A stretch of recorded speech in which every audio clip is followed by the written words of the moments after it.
Ready. शिवाय नमो।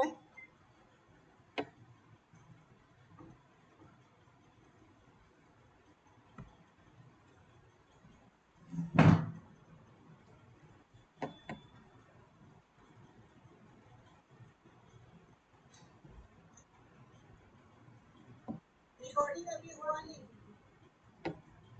नहीं हुआ। हो गया इसमें। इसमें अरे नहीं, इसमें आवाज नहीं आएगी, आप लोगों को आवाज नहीं आएगी। हाँ, ये जूम की नहीं है ना, मीट की है, तो इसमें कोई ऐप डाउनलोड कर रखा मैंने, उससे होती है। चलिए ठीक है बच्चे। हर हर महादेव। आइए इस भक्तिमय आनंदोत्सव को की शुरुआत अपने मन, शरीर और आत्मा को शुद्ध करें और भगवान के प्रति अपने प्रेम भावना को व्यक्त करते हैं, जिसके लिए आमंत्रित करती हूँ शैल दीदी। शैल दीदी, आपका बहुत बहुत स्वागत है। आप प्रार्थना करके आज श्री गणेशाय नमः। वक्रतुंड महाकाय सूर्यकोटि समप्रभा निर्विघ्नं कुरु मे देवी सर्वकार्येषु सर्वदा। कर्पूरे करुणावतारं भुजगेन्द्रहारं सदा वसन्तं हृदयारविन्दे भवं भवानी सहितं नमामि। बहुत सुंदर मिल गया। और देखिए आनंदोत्सव हम मना रहे हैं क्योंकि हमने 19 मार्च को शिव पुराण का पाठ शुरू किया था और हमने कल उसका समापन, शनिवार को उसका समापन करके हम अभी आगे बढ़ रहे हैं। तो वो एक आनंद का विषय है आप लोगों के लिए, जिसको हम लोग इसी तरह से मना रहे हैं। और अब मैं प्रीति दीदी से, मंजू प्रीति दीदी से अनुरोध करूंगी कि दीप प्रज्वलन, क्योंकि हमारे यहाँ पर संस्कृति में दिया जलाए बिना कोई भी कार्य नहीं करते हम। पूजा अर्चना और शुभ कार्य की शुरुआत तो दिए जलने से ही होती है। कहा जाता है कि दीप प्रज्वलन से अज्ञानता दूर होकर के ज्ञान प्रवेश करता है। तो हम भी वो ज्ञान रूपी अंधेरा दूर करके दीप प्रज्वलन करेंगे।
बहुत सुंदर, धन्यवाद मंजू दीदी, इतना सुंदर दीप प्रज्वलन के लिए।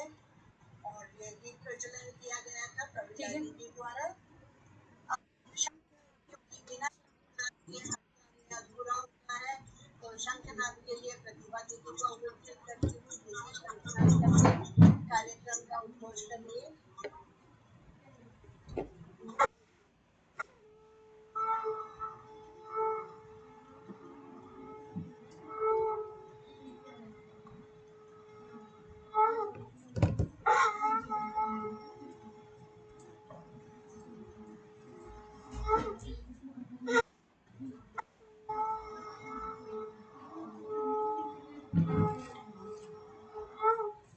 बहुत बहुत इतना सुंदर शंखनाद के लिए। और मैं लता दीदी को, आप सभी अपनी वीडियो ऑन रखेंगे तो बहुत अच्छा लगेगा, क्योंकि आनंद उत्सव का मतलब ही यह है कि आनंद मना रहे हैं, तो सब एक दूसरे के चेहरे देखते हैं तो अच्छा लगता है जरा। और मैं लता दीदी को आमंत्रित करती हूँ गणेश वंदना के लिए। लता दीदी, गणपति गणेश भगवान की जय। मैं तो पूछ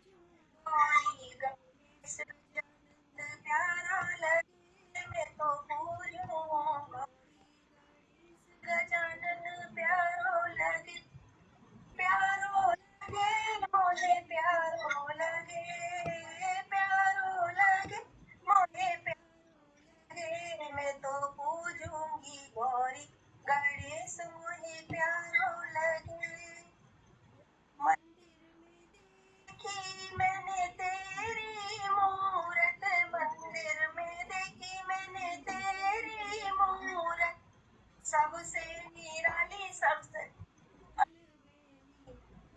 सूरत तेरी, सबसे निराली सबसे अलवेली सूरत रिद्धि सिद्धि के दाता गणेश गजानंद को मैं पूजूं, गजानंद को मैं पूजूं, गौरी गणेश को पूजूं, भोग लगाऊं लड्डू मेवा चढ़ाऊं, भोग लगाऊं लड्डू पेड़ा चढ़ाऊं, शंकर जी गौरा जी को मनाए, सब देवों में तुम विशेष गजानंद, सब देवों में तुम विशेष गजानंद, मैं बैठी मंदिर के अंदर, मैं बैठी मंदिर के अंदर, पूरे करो सब काज हमारे, सुनो भक्तों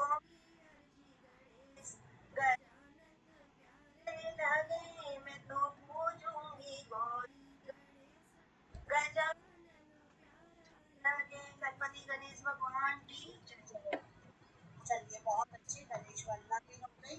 बच्चे थोड़ा सा आगे सभी से अनुरोध करूंगी कि थोड़ा समय को ध्यान रखते हुए हमें पूरा नहीं गाना है, हम सिर्फ एक कड़ी गाएंगे ताकि सभी को चांस मिले और समय से हम समाप्त कर पाए, क्योंकि बहुत जल्दी शीघ्र हमारे बीच में हमारी चीफ गेस्ट भी आएंगी, तो हम चाहते हैं कि हमारा क्रम इतना लंबा ना हो जाए, क्योंकि हम भजन संध्या नहीं कर रहे हैं, हम लोगों का छोटा सा उत्सव है, 12:30 में खत्म करना है, इसलिए कोई भी बुरा मत मानिएगा। चलिए आगे बढ़ते हुए सरस्वती वंदना के लिए अशोक भैया को आमंत्रित करूंगी। अशोक भैया आपका बहुत बहुत स्वागत है।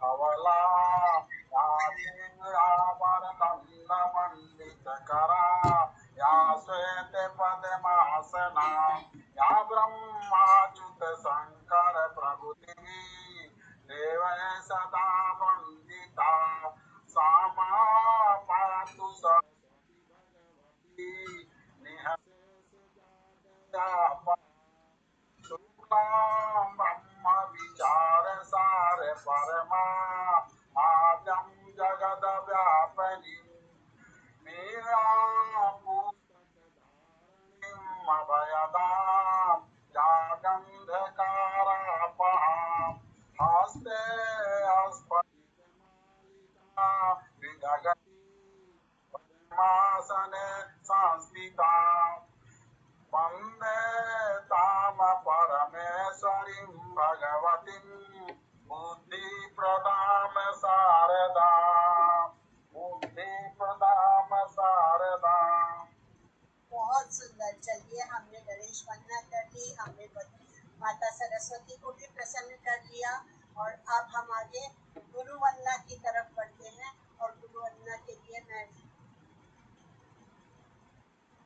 मिलता है सच्चा सुख केवल गुरुदेव तुम्हारे चरणों में, यह विनती है पल पल छिन छिन रही ध्यान तुम्हारे चरणों में, जिह्वा पर तेरा नाम रहे, यह ज्ञात स्वभाव शांत रहे, मेरी निष्ठा जो याद रहे, चाहे संकट ने मुझे घेरा, रहे ध्यान तुम्हारे चरणों में, गुरुदेव तुम्हारे चरणों में, भगवान तुम्हारे चरणों में। चलिए गुरु वंदना के बाद अब सबसे पहले जैसा कि भजन जो होते हैं, ये आनंदोत्सव में हमें भजनों के माध्यम से हम भगवान की स्तुति करते हैं और उनके गुणों को याद करते हुए उनके चरणों में अपना मन और आत्मा समर्पण कर देते हैं। इससे हमारी आत्मा को सुकून और शक्ति मिलती है और हम अपने जीवन को धार्मिक और अर्थपूर्ण बना सकते हैं। तो चलिए इसी श्रृंखला को अपनी आत्मा और मन को शुद्ध करने के लिए हम अशोक भैया से फिर से आमंत्रित करेंगे। भैया एक शिव भजन गाइए। स्वागत। शिव ही शक्ति, शिव ही भक्ति, शिव ही मुक्ति धाम।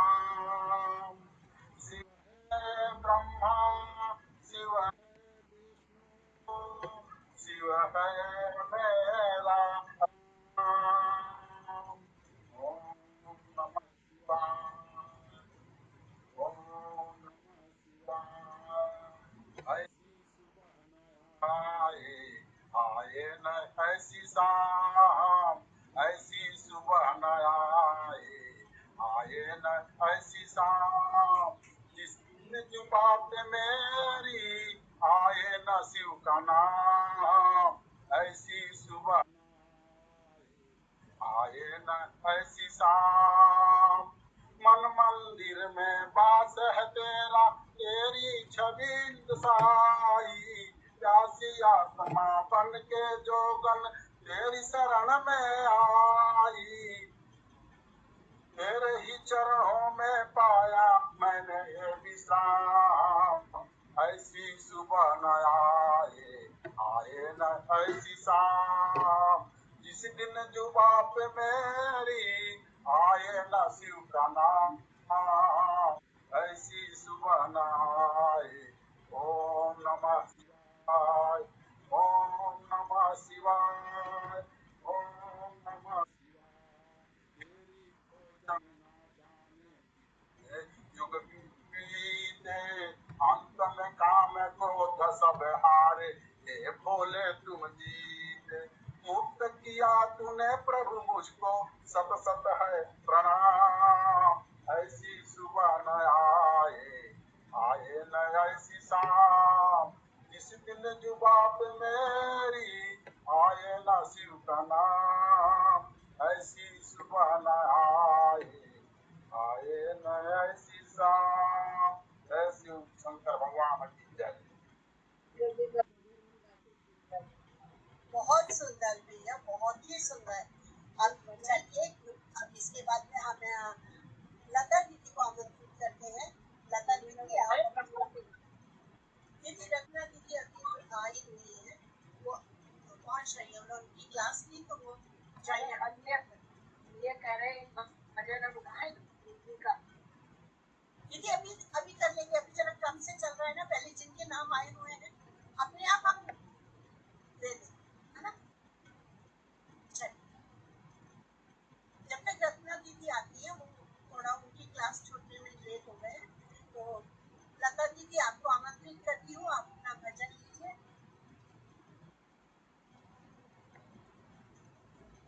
ओम नमः शिवाय।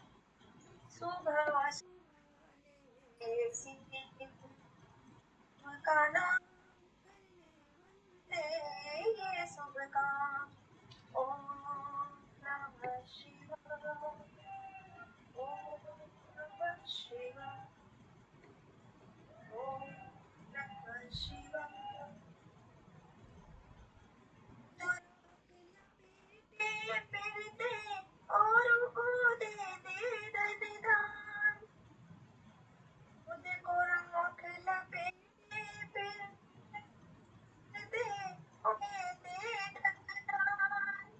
देवों के विष पिडाला, नीलकंठ को कोटि प्रणाम, नीलकंठ को कोटि प्रणाम। सुबह सुहाने शिव का नाम, शिव आएंगे तेरे गाँव, सुबह सुहाने शिव का नाम। ओम नमः शिवाय। बहुत वाकई में सुबह दीप जलने के बाद तो बिल्कुल ही हम लोग शिव भक्ति में रंग गए। दीदी, आप अपना मनोगत भी बोलना चाहेंगी तो आप इस समय बोल सकती हैं। ओम नमः शिवाय। देखो, मुझे ज्यादा कुछ आता नहीं है, बस भोलेनाथ ही सब देवों के देव, मेरे महादेव, इनकी शरण में मैं जब से आई मैंने सारे सुख पाए। जैसे परमात्मा ने मुझे दिए ऐसे सबको देना, यही मेरी इच्छा है। हे भगवान, तू सबको सुखी रखे, काया से, माया से, संतान से, हर प्रकार के सुख मेरे भंडारी ने दिए। जैसी चाह मैंने करी उससे भी ज्यादा दी, और भोलेनाथ का तो मैं बखान कर नहीं सकती। मैं क्या करूँ उनकी महिमा का, वो अपरंपार है। ओम नमः शिवाय। बहुत सुंदर दीदी, बहुत सुंदर। अब मैं रत्ना दीदी को आमंत्रित करती हूँ अपना मनोगत देने के लिए। रत्ना दीदी, स्वागत है आपका। रत्ना तुम भी दीदी।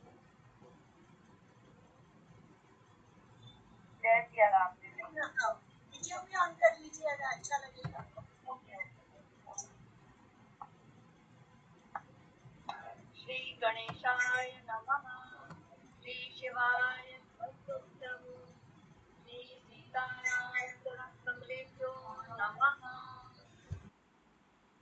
आप सबको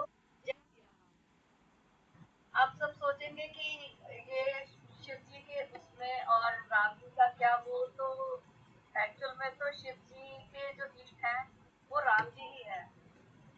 तो जो शिव जी हैं वो हमें राम जी के पास ही पहुंचा देते हैं। और सच कहूँ तो मैंने ये अनुभव किया है और कि शिव जी ने हमें राम जी के पास पहुंचा भी दिया है, सच में पहुंचा दिया है। बस आप लोगों के उससे ये बहुत कृपा रही शिव जी की कि शिव महापुराण का जितना भी श्रवण करने का अवसर मिला, इतनी व्यस्तता के बाद भी वो मैं कर पाई, बस यही उनकी कृपा है। लेकिन शिव जी की इस कथा का यहीं पे अंत नहीं होता है, और ना हम इस बस केवल ये सोच लें कि अब हमने ये पूरा कर लिया तो हमें सब कुछ आ गया, वो तो हम शायद हम बार बार भी पढ़ेंगे तब भी नहीं आ पाएगा। फिर भी हम चीजें ये सोचेंगे कि अरे ये तो हमने पढ़ा ही नहीं था जब दोबारा पढ़ेंगे। तो मैं ये चाहती हूँ कि आगे फिर कभी इसका दोबारा से हम पठन करें और हमेशा हम शिव जी की तरह जिए, जैसे उन्होंने विष पिया वैसे ही हम अपने जीवन में जो हमें कड़वी बातें लगती हैं उनका विष पीना, वही ये चीज है बस। और बाकी तो मैं कुछ नहीं कह पा रही, बस कोई बहुत शब्द सुंदर नहीं है। दीदी, आपने गागर में सागर भर दी। सबसे बड़ी बात कह के कि विश्व का हमें सीखना है। कई बार हमें आपस में मनमुटाव हो जाता है, क्योंकि ये ग्रुप में समूह में हमने बहुत सीखा वाकई में। और दीदी आपने जो कहा बहुत सत्य, क्योंकि शिव पुराण में अभी हम आज क्लास शुरू होने से पहले ही कह रहे थे, कहा है कि 5 बार पढ़ना चाहिए। तो कोशिश करेंगे, जैसे हमने ये एक बार सीढ़ी चढ़ ली, हम धीरे धीरे सीढ़ियाँ चढ़ के शिव के मंदिर में ही पहुंचे। बहुत बढ़िया विचार आपके, धन्यवाद दीदी।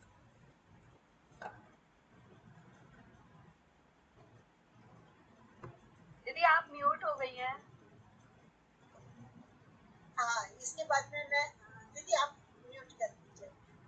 हाँ, वो दीदी अब मैं आप आमंत्रित करती हूँ उषा दीदी को।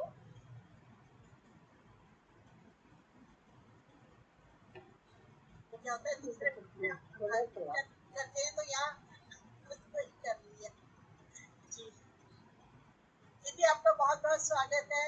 आपका भजन और मनोगत सुनने के लिए सभी बहुत आतुर हैं। पहले मैं भजन सुनाती हूँ आप लोगों को। बिल्कुल स्वागत है दीदी। मेरे तन में शिव, मेरे मन में शिव, मेरे तन शिव, मेरे मन में शिव, रोम रोम माया शिव का नाम रे, हाय सांसों में शिव का ही नाम रे, हाय सांसों में शिव का ही नाम रे, जैसे चंदा में शिव, जैसे सूरज में शिव, जैसे चंदा में शिव, जैसे सूरज में शिव, महासागर अंबर तारों में समाया शिव का नाम रे, हाय सांसों में शिव का ही नाम रे, हाय सांसों में शिव का ही नाम। बहुत सुंदर दीदी, बिल्कुल शिवमय बना दिया आपने।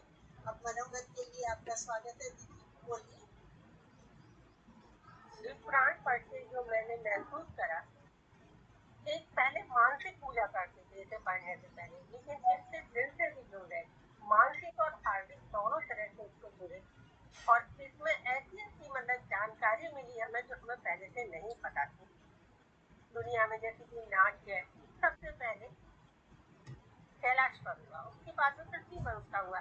बहुत सी चीजें ऐसी हैं, जैसे ध्यान ध्यान की प्रक्रिया, पहले ध्यान लगाने में बहुत वो लगता है, लेकिन अब मैं बड़ी आसानी से इसे पढ़ती हूँ। दिल करता है कि इसे बार बार पढूं। एक बार मैं चाहूंगी कि इसका 1-2 बार ट्रेनिंग को करा जाए। ये एक ऐसा सागर, महासागर है कि जिसमें डूबने को दिल करता है। धन्यवाद। बहुत सुंदर दीदी, ये सब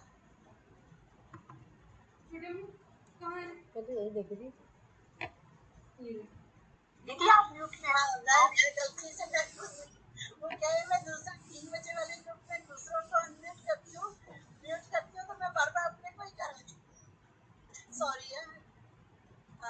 एक्चुअली देखिए, रेस्पॉन्ड करके शिव पुराण का तो वाकई में लग रहा है कि मन नहीं मतलब तृप्त नहीं हुए अभी तक, और ये सभी का हाल यही है मेरा ख्याल। और हमें बहुत जल्दी अगर ईश्वर का वो रहा तो बिल्कुल पढ़ेंगे। चलिए अब आगे बढ़ते हुए, जो भी करो शिद्दत से करो, प्यार महादेव सा तो इंतजार सती का। और इसी क्रम में आगे आमंत्रित करती हूँ शैल दीदी को, जो कि हमारे भोले बाबा का और सती का इंतजार खत्म कराते हुए अपना भजन सुनाएंगी। शिवाय। काशी से आई है बारात गौरा जी के अंगना में, काशी से आई है बारात गौरा जी के अंगना में, दूल्हा बने हैं भोलेनाथ गौरा अंगना में, विष्णु जी आए शिव को सजाए, विष्णु जी आए शिव को सजाए, फूलों की माला गले पहनाए, माथे सजाए चांद गौरा जी के अंगना में, काशी से आई है बारात गौरा जी के अंगना में, ब्रह्मा जी आए मंडप सजाए, ब्रह्मा जी आए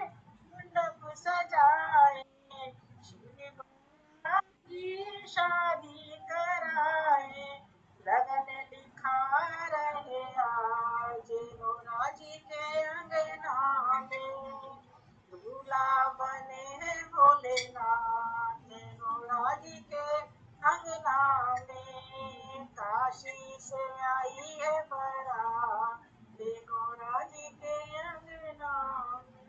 बहुत सुंदर। शिव जी और पार्वती का प्रेम संसार को ये सिखाने आया है कि सत्य और समर्पण ही प्रेम की असली शक्ति है। और अब हमारी शक्ति मैया के आगे हम बारात आ ही गई है, तो आगे मैं आमंत्रित करती हूँ सरोज दीदी। सरोज दीदी, आपका स्वागत है। जय जय राम सबको, जय जय राम सबको, जय जय राम दीदी। सारिका दीदी, आपका माइक बंद कर दीजिए। जय जय राम।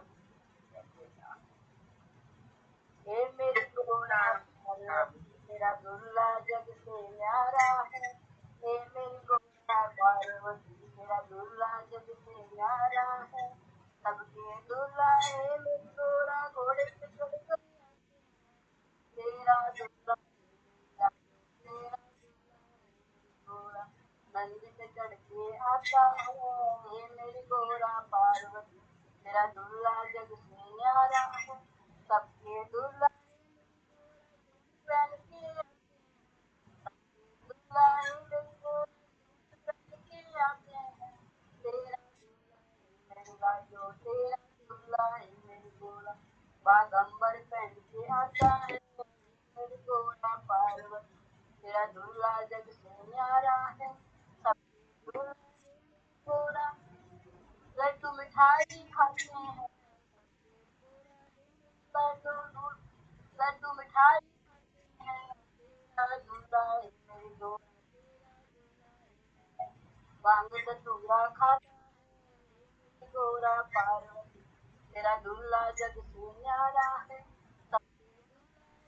गोरा घर के मालिक होते हैं, सब गोरा घर के मालिक होते हैं, तेरा गोरा से मेरी गोरा मालिक है, हे मेरी गोरा पार्वती तेरा दूल्हा जग से न्यारा है, हे मेरी लाडो पार्वती तेरा दूल्हा जग से न्यारा। ओम नमः बहुत बहुत सुंदर। और लता दीदी के डांस ने तो चार चांद लगा दिए, बिल्कुल शादी का माहौल बन गया। बहुत ही सुंदर गौरा पार्वती का विवाह।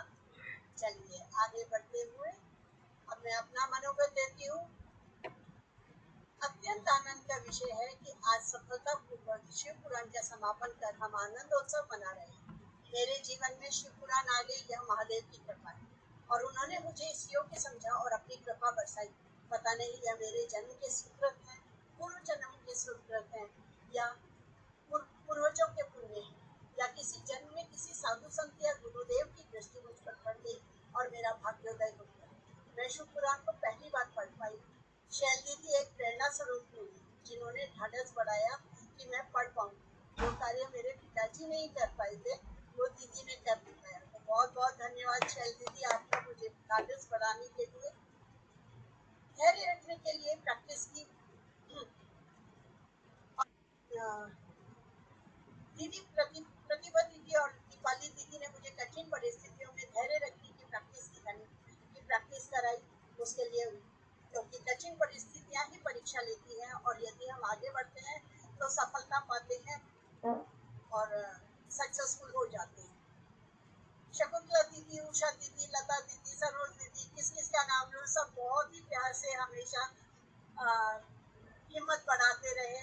और वही नहीं, और अभी तो मेरे दूसरे समूह वाले भी हैं, उन्होंने भी मेरे बेसुरे स्वर को सुना, तो हर जगह मुझे प्रोत्साहित किया। उसके लिए बहुत बहुत शुक्रगुजार हूँ भगवान की।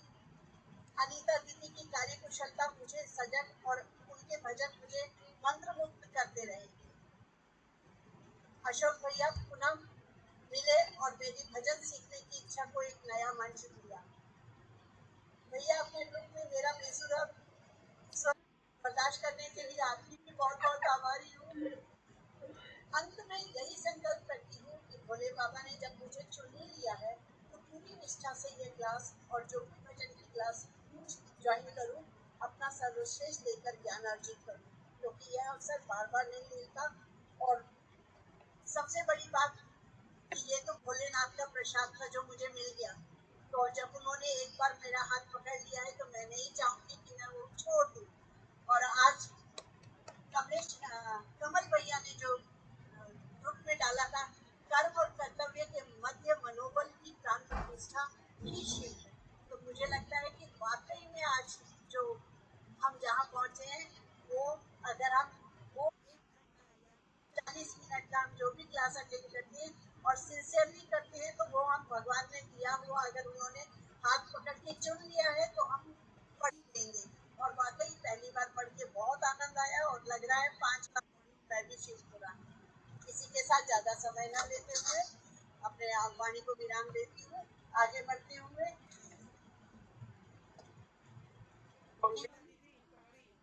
एक बात आपसे मैं बोलूंगी कि भगवान जो मतलब लिरिक्स के भूखे नहीं होते हैं, भाव के भूखे होते हैं। आप बोले मेरे में सिर्फ ताल मतलब नहीं है, लेकिन भगवान तो भाव के भूखे होते हैं। आपने इस से प्रोग्राम कर रही है तो बहुत गर्व की बात है। और ये आपको लगता है आपकी आवाज बहुत अच्छी है दीदी, आप बहुत अच्छा गाते हो। बहुत वेरी नाइस, वेरी नाइस। कोई बात नहीं, मैं अपनी देखिए अपनी कमी स्वीकारने में मुझे शर्म नहीं आती है। हमने आपको आता भी है, पहले भी आपको बहुत चीज आता भी बहुत अच्छा है। भाव के भूखे होते हैं भगवान, भाव के। प्रोत्साहन के लिए बहुत बहुत धन्यवाद। चलिए आगे बढ़ते हुए हम दीपाली दीदी, जो कि हमने देखा कि शिव पार्वती दोनों का ब्याह हो गया है और अब भोले बाबा तो बिल्कुल भोले बाबा ही हैं। अब वो अपनी पार्वती जी के साथ में जाना जिद कर रहे हैं, क्या कर रहे हैं वो हम दीपाली जी के मुख से सुनेंगे। जी दीदी स्वागत है आपका। भोले बाबा और पार्वती जी का एक प्रसंग है जिसमें जब कृष्ण रास होती है तब भोले बाबा को भी वो रास में जाने का बहुत मन होता है।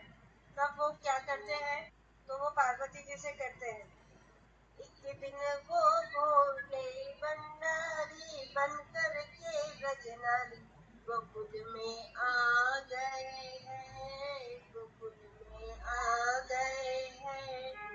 पार्वती जी मना के हारी, ना माने त्रिपुरारी, गोकुल में आ गए हैं, गोकुल में आ गए हैं। पार्वती ने कहा कि वहाँ सब गोपियों का है, वहाँ पे कोई पुरुष नहीं है। तभी तो देखिए पार्वती से क्या कहा उन्होंने, पति से भूले मैं भी चलूंगा तेरे संग में, तेरे संग में। राधा संग श्याम नाचे मैं भी नाचूंगा तेरे संग में, तेरे संग में। रात रचेगी ब्रज में भारी, हमें भी दिखाओ प्यारी, गोकुल में आ गए हैं। इसी तरह फिर उन्होंने जीत करके, उन्होंने साड़ी वाड़ी पहन के गोपी का रूप धारण करके वहाँ रास में गए। रास में जाने के बाद में जब कृष्ण भगवान मुरली बजाने लगे तो उनकी साड़ी वगैरह खिसक गई और फिर उनका एक नया नाम हुआ। तो वो बताती हूँ। भोले स्वामी वृंदावन में हुआ तेरा धाम रे, तेरा धाम रे। तब से ओ नाथ तेरा गोपेश्वर हुआ नाम रे, नाम रे। तारा चंद कहे त्रिपुरारी, रखियो लाज हमारी, गोकुल में आ गए हैं, गोकुल में आ गए हैं। इस तरह शिव जी का गोपेश्वर एक नाम, एक और नाम हुआ है जो रासलीला के समय उन्होंने एक गोपी का रूप धारण करके रासलीला में गए थे। तो ये मेरा आज का भजन है। मेरा नाम मनोगत में नहीं है, पर मैं मनोगत बोलना चाहूंगी। तो बोलिए बिल्कुल दीदी, आज सब हम लोग फ्री हैं, हमारे ग्रुप वाले सब फ्री है, अपना भजन और मनोगत आप बोल सकते हैं जी। मैंने ना कभी सोचा नहीं था, मैं धार्मिक रूप से थोड़ा सा दूर रहती थी, लेकिन रूप से जुड़ा है, मेरा मन धार्मिक रूप में लग गया है। मैंने जैसे ये शिव, हमने अलग अलग पुराण पढ़े हैं, लेकिन जब ये शिव पुराण में 12 ज्योतिर्लिंग है इसके बारे में सुना था, लेकिन पढ़ने से बहुत कुछ पता चला कि वो कैसे हुआ है, क्या हुआ है। ये सिर्फ ऐसे ही मंदिर नहीं बने हुए हैं, उनके पीछे भी कुछ घटनाएं हुई है। तो आप सबके सहयोग से, और जो एक इच्छा होती थी कि सुबह 11 का बजेंगे और हम ज्वाइन करेंगे और इसके बारे में और नॉलेज लेंगे, ये बहुत अच्छा लगा। आप लोगों के साथ से अनिता दीदी ने जो अच्छे से उन्होंने भेजा है, बाकी सब लोग ने जिस तरह सपोर्ट किया है मुझे भी और ग्रुप को भी, मतलब सब क्रम से पढ़ना है, सबने अपना अपना जो योगदान दिया है, उससे कि ये फैमिली में कब आए और ये एक तो नई फैमिली मिली है और साथ में भगवान के प्रति भी जो पॉजिटिवनेस आ रहा है, जो मैं बिल्कुल नहीं थी। तो उन सब के लिए आपका धन्यवाद है। कोशिश करूंगी कि मैं आपका साथ जब तक मुझे मैं ले सकूं जरूर लूंगी। तो आप सबका बहुत बहुत धन्यवाद। दीदी बहुत ही अच्छा मनोगत दिया आपने, और आपने मुझे अपना प्रिंसिपल वर्ड एक क्रम से पढ़ना। चलिए अब आगे बढ़ते हुए भोले बाबा पहुंच गए हैं। चलिए, वो जब अपने इष्ट देव से मिलने गए हैं तो राधा रानी का भी दर्शन कर लिया जाए। मंजू दीदी को आमंत्रित करूंगी। मंजू प्रीति दीदी, आप आमंत्रित हैं, अपना भजन सुनाइए। ओम नमो शिवाय, शिवाय नमो। पत्थर की राधा प्यारी, पत्थर के कृष्ण मुरारी, पत्थर से पत्थर घिसते पैदा होती चिंगारी। पत्थर की नारी अहिल्या, बक्से श्री राम ने तारी, पत्थर के मठ पे बैठी मैया हमारी। पत्थर की राधा प्यारी, पत्थर के कृष्ण मुरारी, पत्थर से पत्थर घिसते पैदा होती चिंगारी। 14 बरस वनवास को भेजा राम लखन सीता को, पत्थर सीने पे रख दशरथ ने। कृष्ण जुदाई का भी पत्थर रखा देवकी जी ने, ऐसी लीला रची कुदरत ने। मंदिरों में भी तो यही पत्थर जड़े, पर्वतों और गुफाओं में यही पड़े। ओ पत्थर के गांव में देखो पत्थर पतवारी, पत्थर की राधा प्यारी, पत्थर के कृष्ण मुरारी, पत्थर से पत्थर घिसते पैदा होती चिंगारी। ओम नमः शिवाय। बहुत इस भजन के बिना तो मेरा प्रोग्राम अधूरा ही रह जाता। बहुत ही सुंदर दीदी। अब इसके बाद मैं विनीता दीदी हाँ, राधे मैं सुनाती हूँ शिव जी की स्तुति।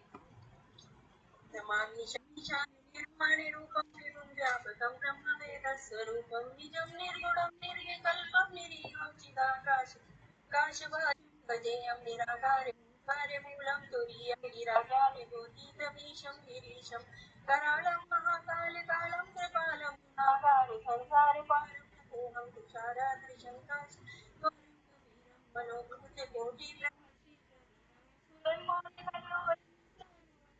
लसतु बाले कंठे भुजंगा जगति कुंडलं भ्रूसुनेत्रं विशालं प्रसन्नाननं नीलकण्ठं दयालं नटाधीश चर्माम्बरं मुण्डमालं प्रियं शङ्करं सर्वनाथं भजामि प्रचण्डं प्रशस्तं प्रगल्भं परेशम् अखण्डं ब्रह्माण्डकोटिप्रकाशं त्रिशूलनिर्मूलनं शूलपाणि भजेयं भवानी पतिं भावगं कलातीत कल्याण कल्पान्तकारी सदा सज्जनानन्ददाता पुरा चिदानन्द सिन्धोः मोहापहारी प्रसीद प्रसीद प्रभो मन्मथारी नया भक्तिमानाथ पादारि विन्दं भजन्ति ह लोके परिवानारायणम् न तावत् सुखं शान्ति सन्तापनाशं प्रसीद प्रभो सर्वभूतादिवासम् जपं नैव पूजा न तोऽहं सदा सर्वदा शम्भुतुभ्यं जराजन्मदुःखोगतातप्यमानं प्रभो पाहि आपन्नमीशं शम्भो रुद्राष्टकमिदं प्रोक्तं विप्रेण परितोषये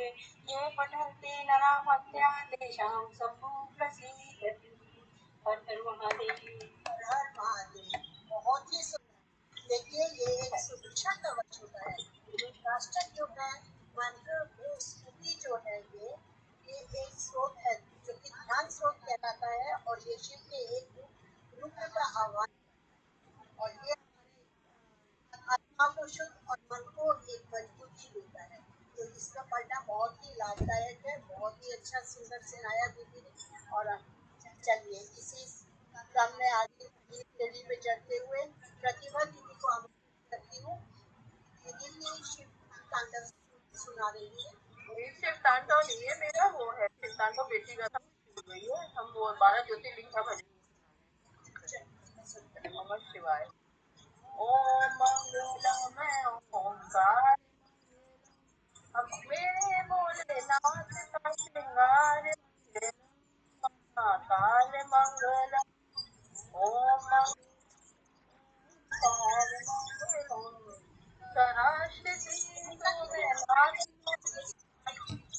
विनीता दीदी आपका माइक बंद करके।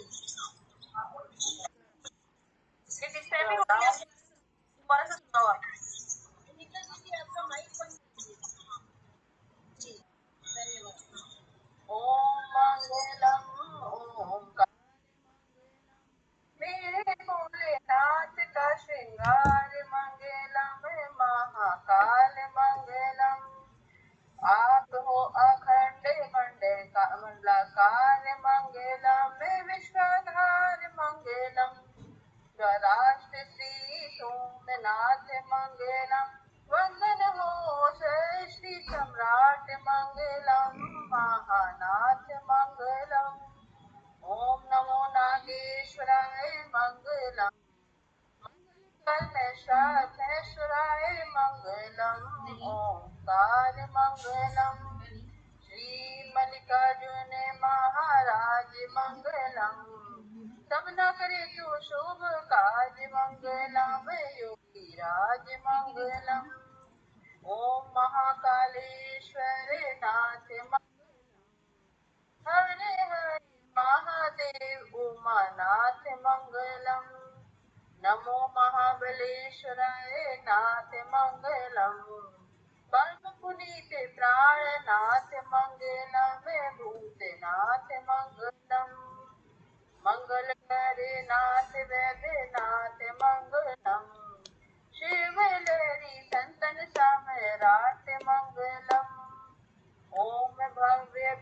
शंकराय मंगलम, दिनेश्वरी त्रिशूलधराय मंगलम मंगलम।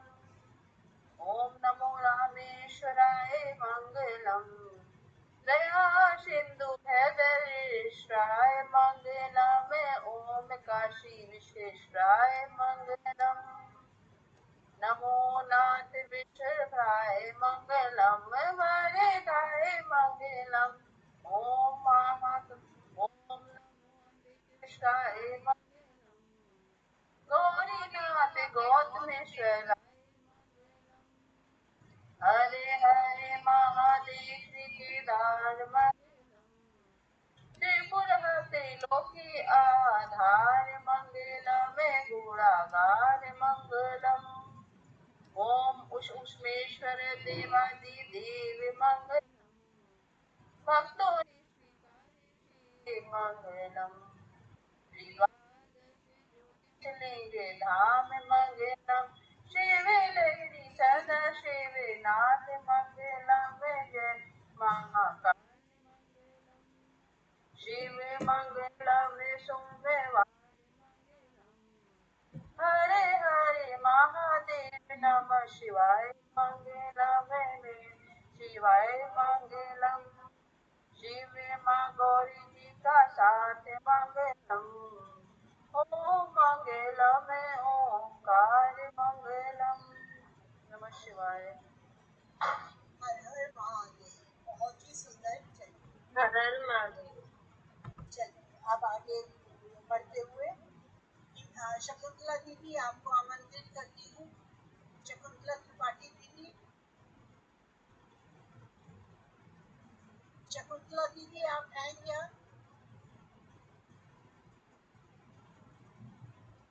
शकुंतला दीदी अनम्यूट हो सकती हैं आप।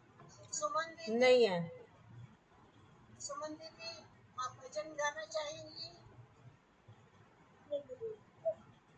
मुझे मेरा होगा तो लास्ट में आएगा, मेरे को बोले। ओहो, सो सॉरी। हाँ एक सेकंड, नहीं सरोज दीदी आपको नहीं, मैं सुमन दीदी को बोल रही थी। एक सेकंड, सुमन दीदी ने वो ऑन कर दिया है जरा माइक। भजन गाना चाहेंगी दीदी आप? मैं गा लूंगी दीदी। पर दीदी शॉर्ट ही गाइएगा, एक घड़ी से ही, क्योंकि ताकि सबको चांस मिलेगा, है ना? चलिए गाइए, शुरू करिए।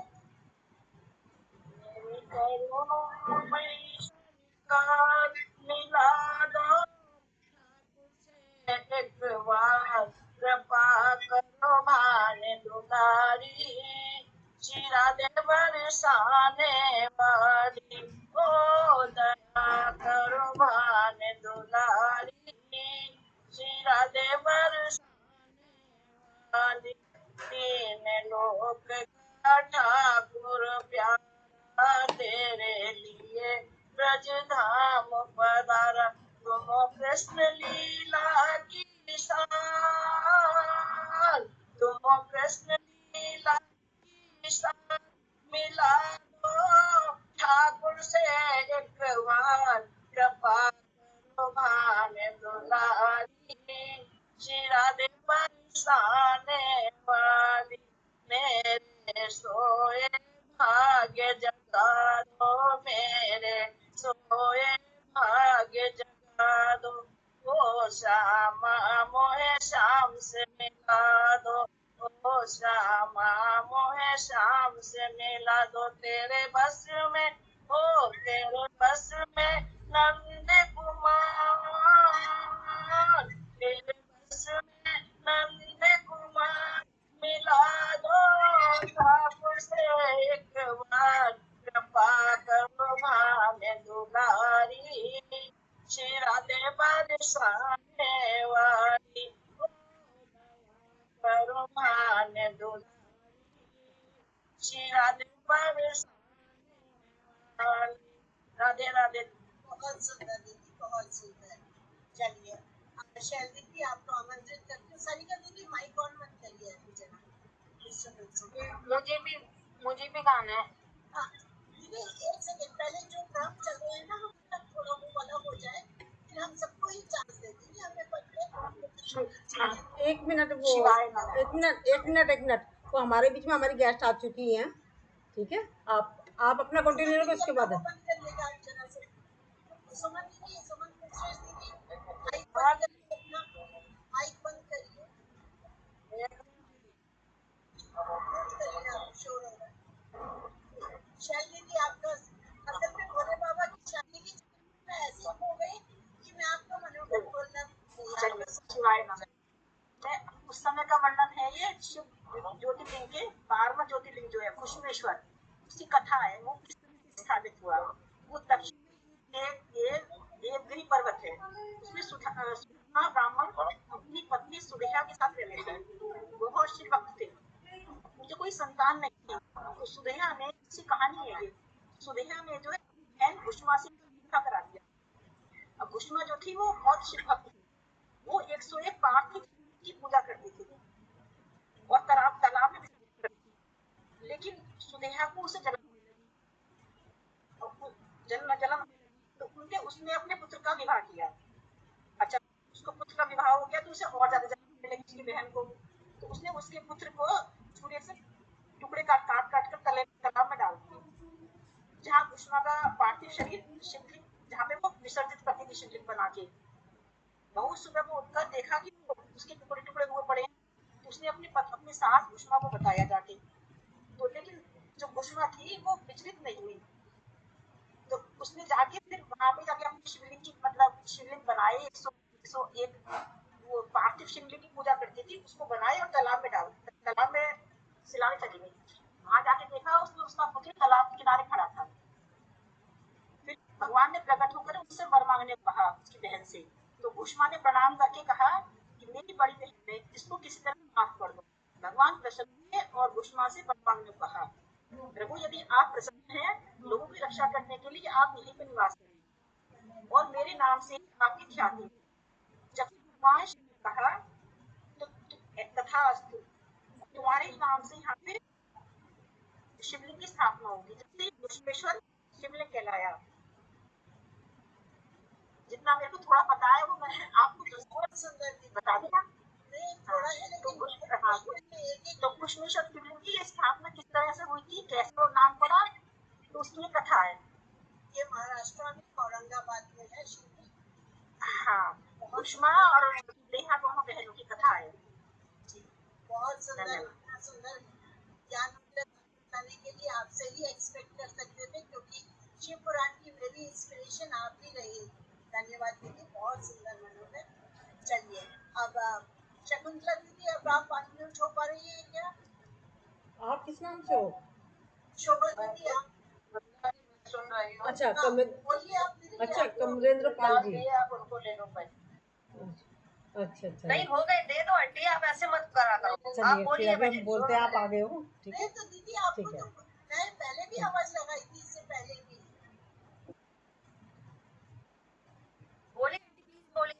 शकुंतला भाई दीदी, हमारी बाई आई हुई ये काम करवा रहे हैं, हम सुनते जा रहे हैं। ओके। ये हमारे बीच में गेस्ट आई हुई है, हमारी प्रमिला जी। हाँ, हमारे बीच में हमारे गेस्ट आई हुई है, क्या नाम है, अच्छा आ गई। शशि बघेल जी हैं, वो दूसरे नाम से आई हुई हैं। किस नाम से आई है दीदी? कमरेंद्र पाल जी। ओके, कविंद्र पाल जी। ओके, बहुत बहुत स्वागत। हम लोगों का बहुत देखिए बहुत ही अच्छा सौभाग्य है कि ये हमारे चीफ गेस्ट महोदया सुशीला बघेल जी, श्रीमती सुशीला बघेल जी आ गई है। दीदी आपका बहुत बहुत स्वागत है। आप अपने को अनम्यूट करिए दीदी और वीडियो भी ऑन करिए। आपका बहुत बहुत स्वागत दीदी। वीडियो भी ऑन करिए ताकि हम सब आपके मेरा वीडियो ऑन है। बहुत बहुत स्वागत है हमारे ग्रुप में और हमारे शिव पुराण पूरा होने के लिए। और चलिए मैं अभी उषा दीदी को आमंत्रित करती हूँ कि वो आपका परिचय देंगे हमारे चीफ गेस्ट महोदया का। उषा दीदी। जी दीदी। सबसे पहले नमस्कार। आज हमारे सौभाग्य से श्रीमती सुशीला बघेल हम सबके बीच उपस्थित है। श्रीमती बघेल संगठन पतंजलि योग पीठ हरिद्वार के तत्वाधान में महिला पतंजलि योग समिति में आगरा की सदस्य है। सन 2017 से दीदी के उत्कृष्ट कार्य को देखते हुए महिला जिला प्रभारी भी नियुक्त किया गया है। दीदी से विनम्र निवेदन है कि हमारे भक्ति समूह के लिए अपने विचार व्यक्त करके हमें अनुग्रहित करने का कष्ट करें। सभी को बहुत बहुत साधुवाद, बहुत बहुत धन्यवाद, बहुत बहुत नमन वंदन आप सभी को। और मैं तो 11 बजे ही ज्वाइन हो गई थी और मुझे बहुत आनंद आ रहा था आप सबों का देखने और सुनने का। कितना सॉरी, ऐसा लगता ना असल में ना मैं एस पे ध्यान रख रही थी, ये मेरी गलती हुई। नहीं गलती नहीं है। मैं अगर पहले ही बोल देती तो आप सबको नहीं सुन पाती, तो ये मेरा आनंद चला जाता है ना। तो चलिए उस परम पिता परमेश्वर के चरणों में खुद को समर्पित करते हुए और लंबा गहरा श्वास लेंगे और ओम का उच्चारण करेंगे। प्रभु शिव का जो निज नाम है ओम, का उच्चारण करेंगे। उसके बाद हम अपनी क्रिया को आगे करेंगे। चलिए लंबा गहरा श्वास ले लीजिए, आंखें बंद कर लीजिए।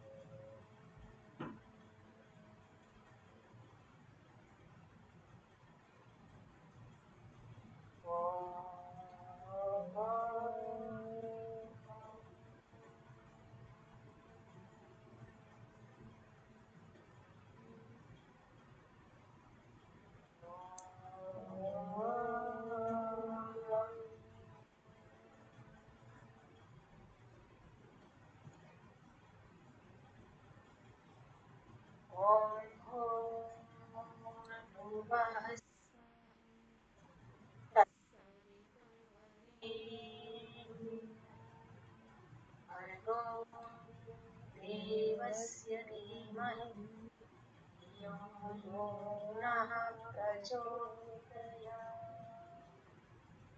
ॐ त्र्यम्बकं यजामहे सुगन्धिं पुष्टिवर्धनम् उर्वारुकमिव मृत्योर्मुक्षीयमामृतात्। विश्वानि देव सवितरुरितानि वसवः यद्भद्रं आस्वः। ॐ शान्ति शान्ति शान्ति। पिता परमेश्वर को नमन करते हुए समस्त शक्तियों के संवाहक, समस्त सृष्टि के रचयिता उस शिव की शक्ति को नमन करते हैं।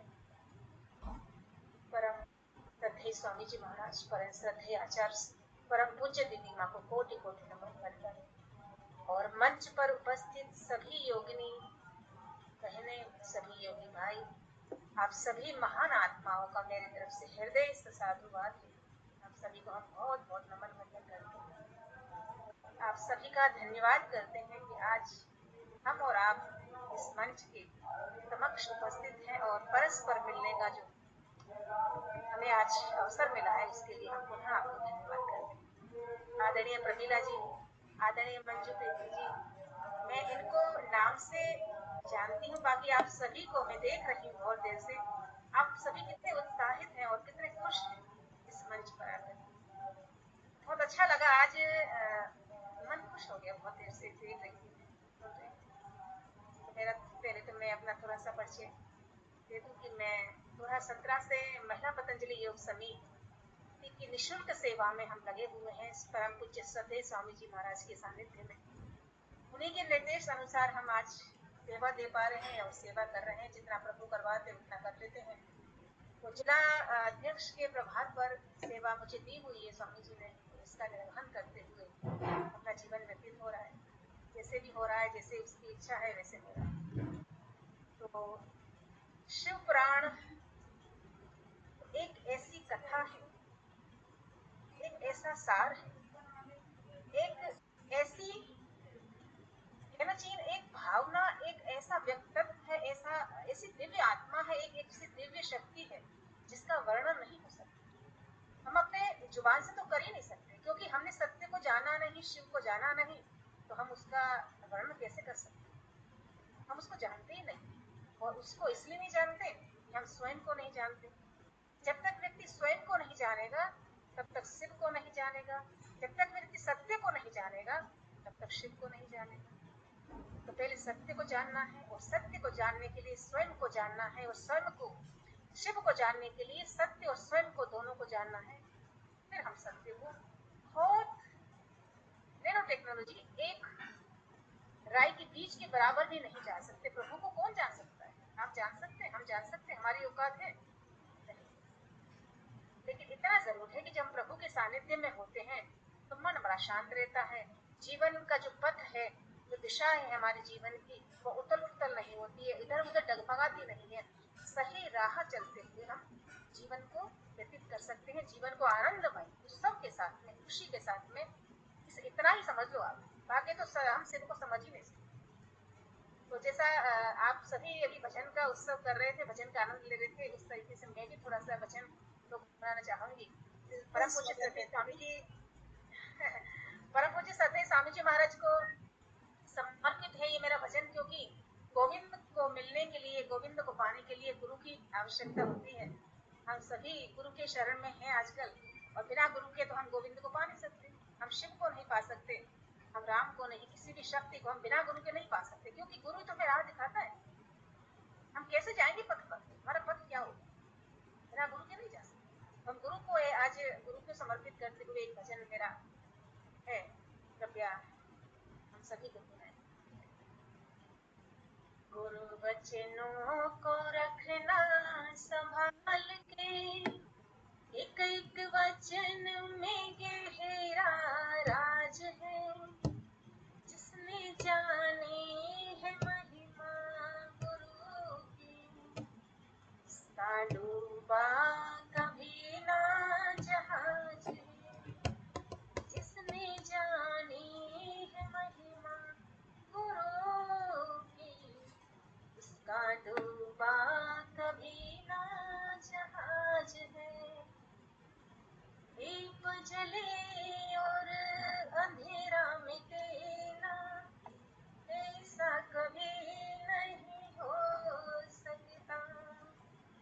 ज्ञान सुने और विवेक न जागे, ऐसा कभी नहीं हो सकता।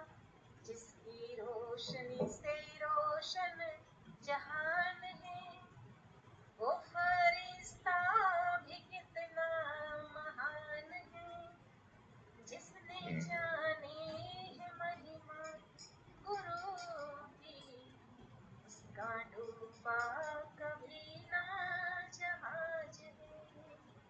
जिसने जानी है महिमा गुरु की, उसका डूबा कभी ना जहाज है। बीज पड़े और अंकुर ना फूटे, ऐसा कभी नहीं हो सकता। कर्म करे और फल को ना भोगे, ऐसा कभी नहीं हो सकता। कर्म करने को तो हो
हर पल होता आभास है, गुरु सदा ही हमारे पास है, जिसने जानी है महिमा गुरु की, उसका डूबा कभी ना जहाज है, जिसने जानी है महिमा गुरु की, उसका डूबा कभी ना जहाज में।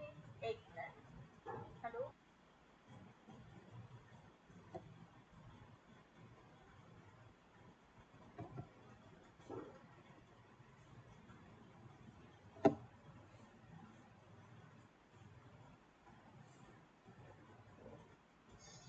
भजन ने आप सभी को मंत्रमुग्ध कर दिया और इस तो सॉरी, माफी चाहती हूँ, अर्जेंट था, थोड़ा रिस्क उठाना पड़ा।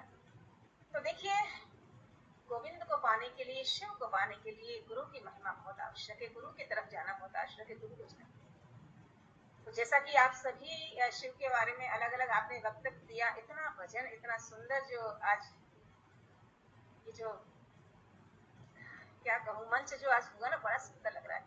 तो प्रभु को जानने के लिए, शिव को जानने के लिए, जैसे मैंने आपको बताया कि जब तक सत्य को नहीं जानो, जब तक स्वयं को नहीं जाओगे, जब तक हम स्वयं ऊर्ध्वगामी नहीं बनेंगे अंदर की तरफ, तब तक सत्य को नहीं जान सकते, शिव को नहीं जान सकते। क्योंकि शिव जो है वही सृष्टि के रचयिता है, वही हमारे एक एक कण में वास है। और सृष्टि के दो रूप है, एक साकार और एक निराकार।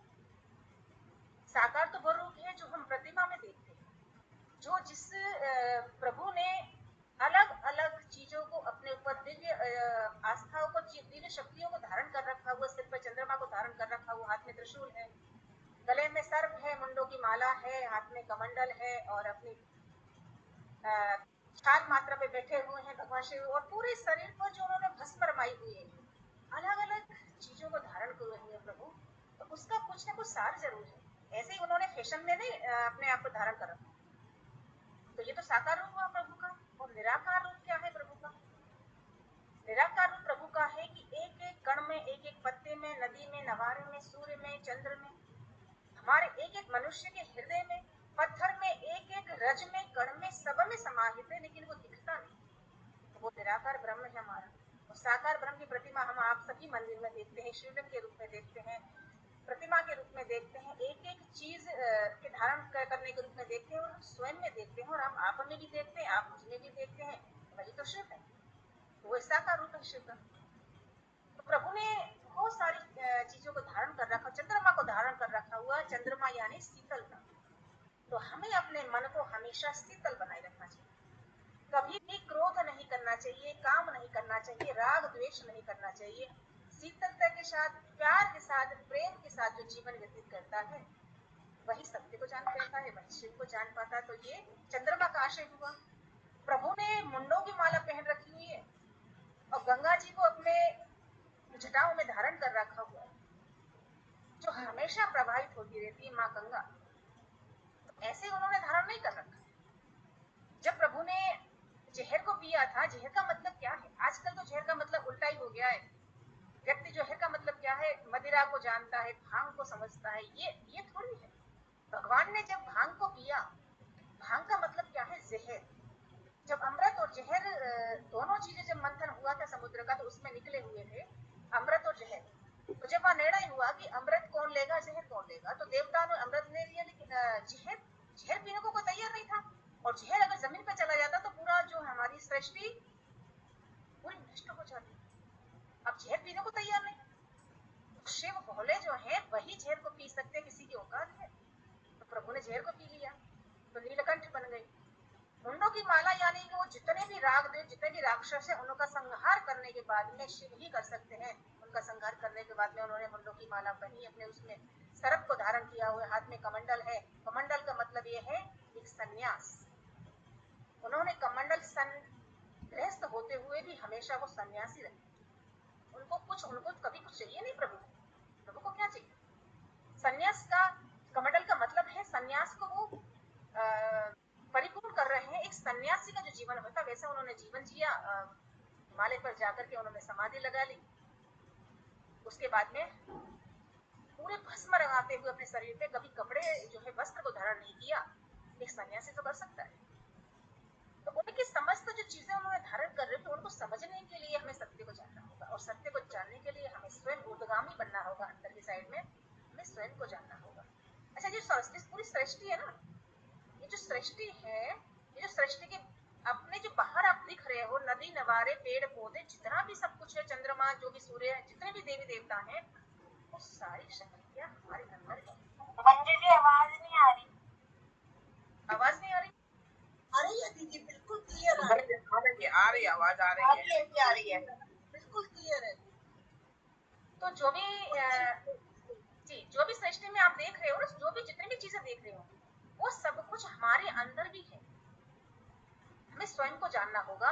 हमारा जो पिंड रूपी शरीर है ना, इसके अंदर वही सारी चीजें जो हम बाहर देख पा रहे हैं। हम क्या करते हैं, हम बाहर भटकते रहते हैं, हम एक काम नहीं करते, हम स्वयं को नहीं जानते। बाकी तो हम दुनिया को जानने की कोशिश करते हैं, इसमें ये गलती है, इसमें ये गलती है, ये ऐसा है, ये वैसा है, ये गोरा है, ये काला है, ये पीला है, ये नीला है, ये गंदा है, ये बहुत सारी गलती निकालते हैं, लेकिन स्वयं में काम कभी नहीं करते। हम ये देखते ही नहीं है कि मेरे अंदर भी कुछ गलत चीजें है क्या, हम इनको साफ कर लें, ऐसा नहीं करते। और हम ये कहते हैं हम सत्य के सिर के भक्त हैं। कैसे हो सकते हैं सिर के भक्त? हमें सत्य को जानना ही, और सत्य को जानने के लिए हमें स्वयं को जानना पड़ेगा। ठीक है ना? तो अभी देखिए, अहंकार, काम, क्रोध, इच्छा और शिव को जानने के लिए हमें योग दर्शन को पढ़ना पड़ेगा। आप सभी योग करते हैं, योगी हैं भी, लेकिन योग हम खाली एक ही रूप में जानते हैं, खाली किसके रूप में जानते हैं, फिजिकली रूप में जानते हैं। हम जो है आसन क्रिया कर लेते हैं, प्राणायाम कर लेते हैं, लेकिन उसके पीछे क्या चीज है वो हम उसको जानते हैं। अच्छा, उसको जानने के लिए हमें योग दर्शन पढ़ना पड़ेगा, और शिव को जानने के लिए भी हमें योग दर्शन पढ़ना पड़ेगा। अब योग दर्शन पढ़ाएगा कौन? संस्कृत में होता है थोड़ा सा। तो अगर मैं आपसे निवेदन करती हूँ, अगर आप चाहें तो हम 10 मिनट का प्रतिदिन 10 मिनट एक एक मंत्र को पढ़ते हुए योग दर्शन को पढ़ सकते हैं। आप सही। फिर ये तो मैटर चलो बात का है। तो शिव को जानने के लिए हमें योग दर्शन को पढ़ना पड़ेगा। योग दर्शन में महर्षि पतंजलि ने इतना अच्छा उन्होंने सार लिखा हुआ है। 4 पाद हैं उसमें, केवल पाद, समाधि पाद, ये सारे जो पाद हैं, उनके माध्यम से उन्होंने सभी श्लोकों में लिखा हुआ है कि हम शिव को कैसे प्राप्त कर सकते हैं। और शिव को प्राप्त करने के लिए हमें अपने आप को खाली करना पड़ेगा। अच्छा, कोरा कागज होता है, वो एक लिखा हुआ कागज। अब हमारे जो फुल कागज लिखा हुआ है, अगर हमें ये जो लिखा हुआ उसमें हम कुछ लिखने का प्रयास करें तो कुछ समझ में ही नहीं आएगा, है ना? और उसके लिए हमें कोरा कागज चाहिए। तो शिव को जानने के लिए हमें स्वयं को खाली करना पड़ेगा। स्वयं को खाली करने का मतलब ये है कि राग, द्वेष, अहंकार, क्लेश, जितने द्वंद्व है उन सबको हटाना पड़ेगा। इंद्रियों को अपने अंदर समाहित करना पड़ेगा, समागम करना पड़ेगा, तब हम शिव को जान सकते हैं। और ये करने के लिए तो बहुत मेहनत है, उससे पहले हम शिव को नहीं जान सकते जब तक हम शिव को अपने अंदर की जो है सारी चीजें, गंदगी नहीं हटाएंगे। कोई भी प्रभु, कोई भी व्यक्ति, कोई भी मनुष्य गंदगी में बैठना चाहेगा? हमारा हृदय साफ नहीं है, तब तक कैसे बैठेंगे प्रभु? कैसे हम सत्य को जानेंगे? नहीं जान सकते। तो सबसे पहले हम अहंकार को हटाएं। अच्छा देखिए, अहंकार सिर्फ मनुष्य में नहीं, अहंकार देवी देवताओं में भी होता है।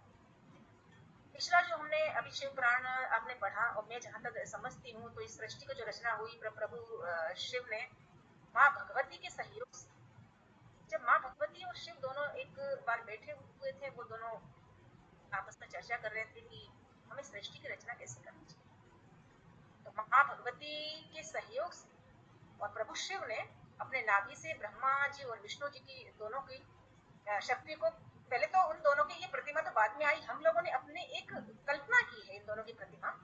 देखा तो किसी ने नहीं प्रभु ने। प्रभु को देखा है आपने अभी तक? आपने देखा? हमने देखा? हमने एक कल्पना बना ली, ब्रह्मा जी की और विष्णु जी की, माँ देवी की, जितने भी हमारी शक्तियां, उनकी हमने एक ठाकुर जी की कल्पना बनाई हुई है कि ये प्रभु इस तरह के होंगे, ये प्रभु इस तरह के होंगे, इस प्रभु ऐसे दिखते होंगे, ऐसे दिखते होंगे। इसने तो देखा नहीं।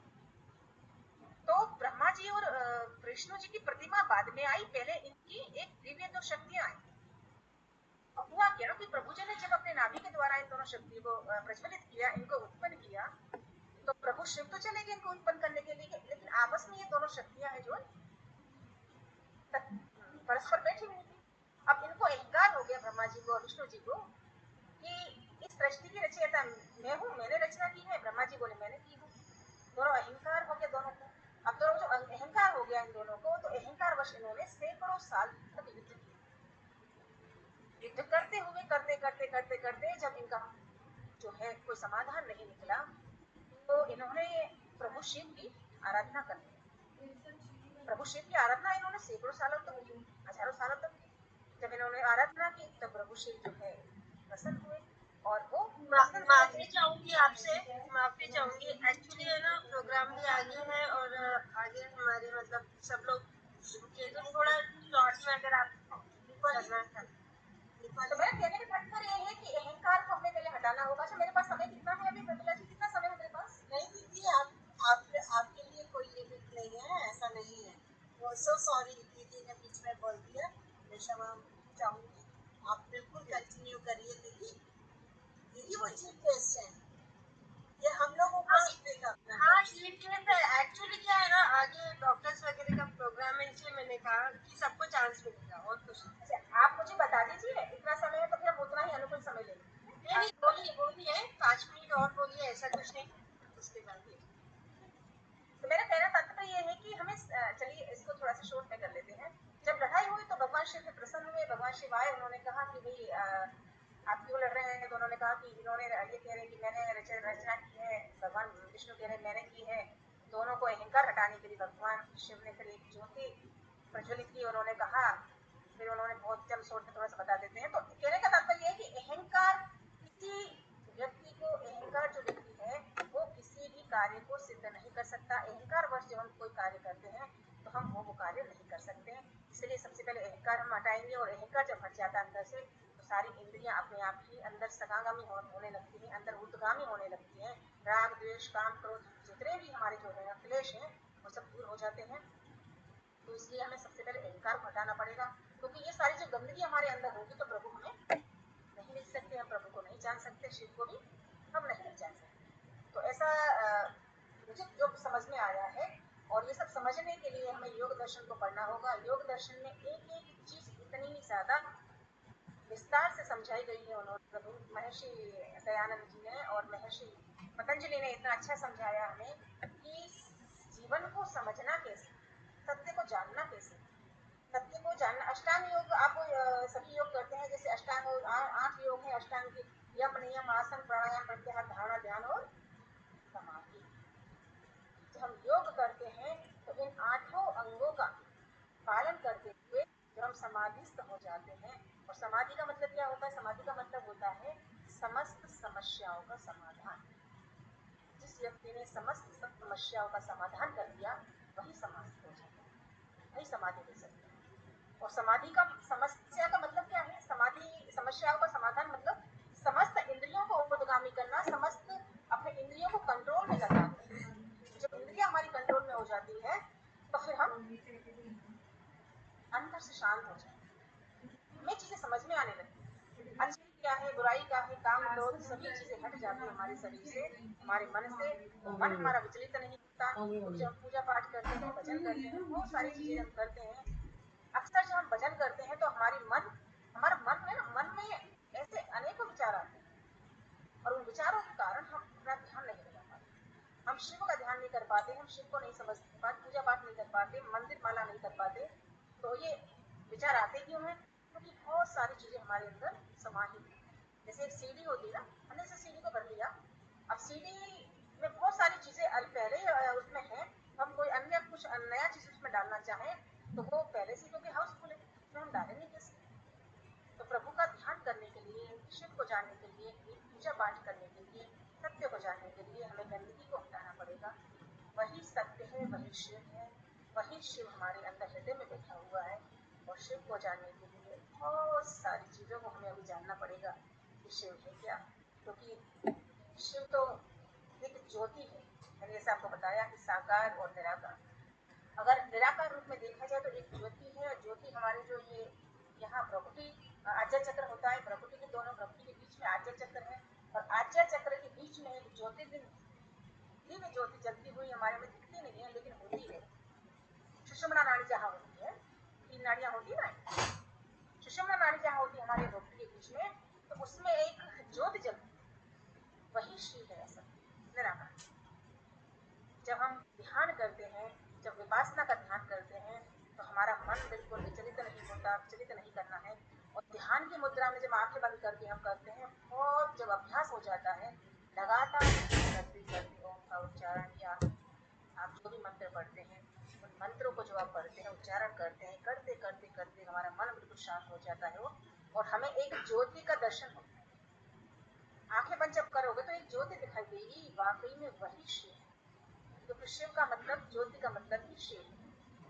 अगर निराकार रूप में आप देखेंगे और साकार रूप में तो आप देखते ही हैं, प्रतिमा अलग अलग शिव की प्रतिमा है, माँ भगवती के साथ में शिवलिंग है, हर जगह मंदिरों में और मस्जिदों में। तो देखो ये अलग अलग धर्मों का अपना है, जो भी है, कौन क्या करता है उसमें हम ज्यादा नहीं जाएंगे, लेकिन हमारा जो धर्म है सनातन धर्म एक अलग धर्म है, एक अलग अपने आप में ये बहुत ही वैदिक चीजों के साथ में, वैदिक धार्मिक चीजों के साथ में जुड़ा हुआ है हमारा सनातन धर्म। और सनातन धर्म ही सत्य का प्रतीक है।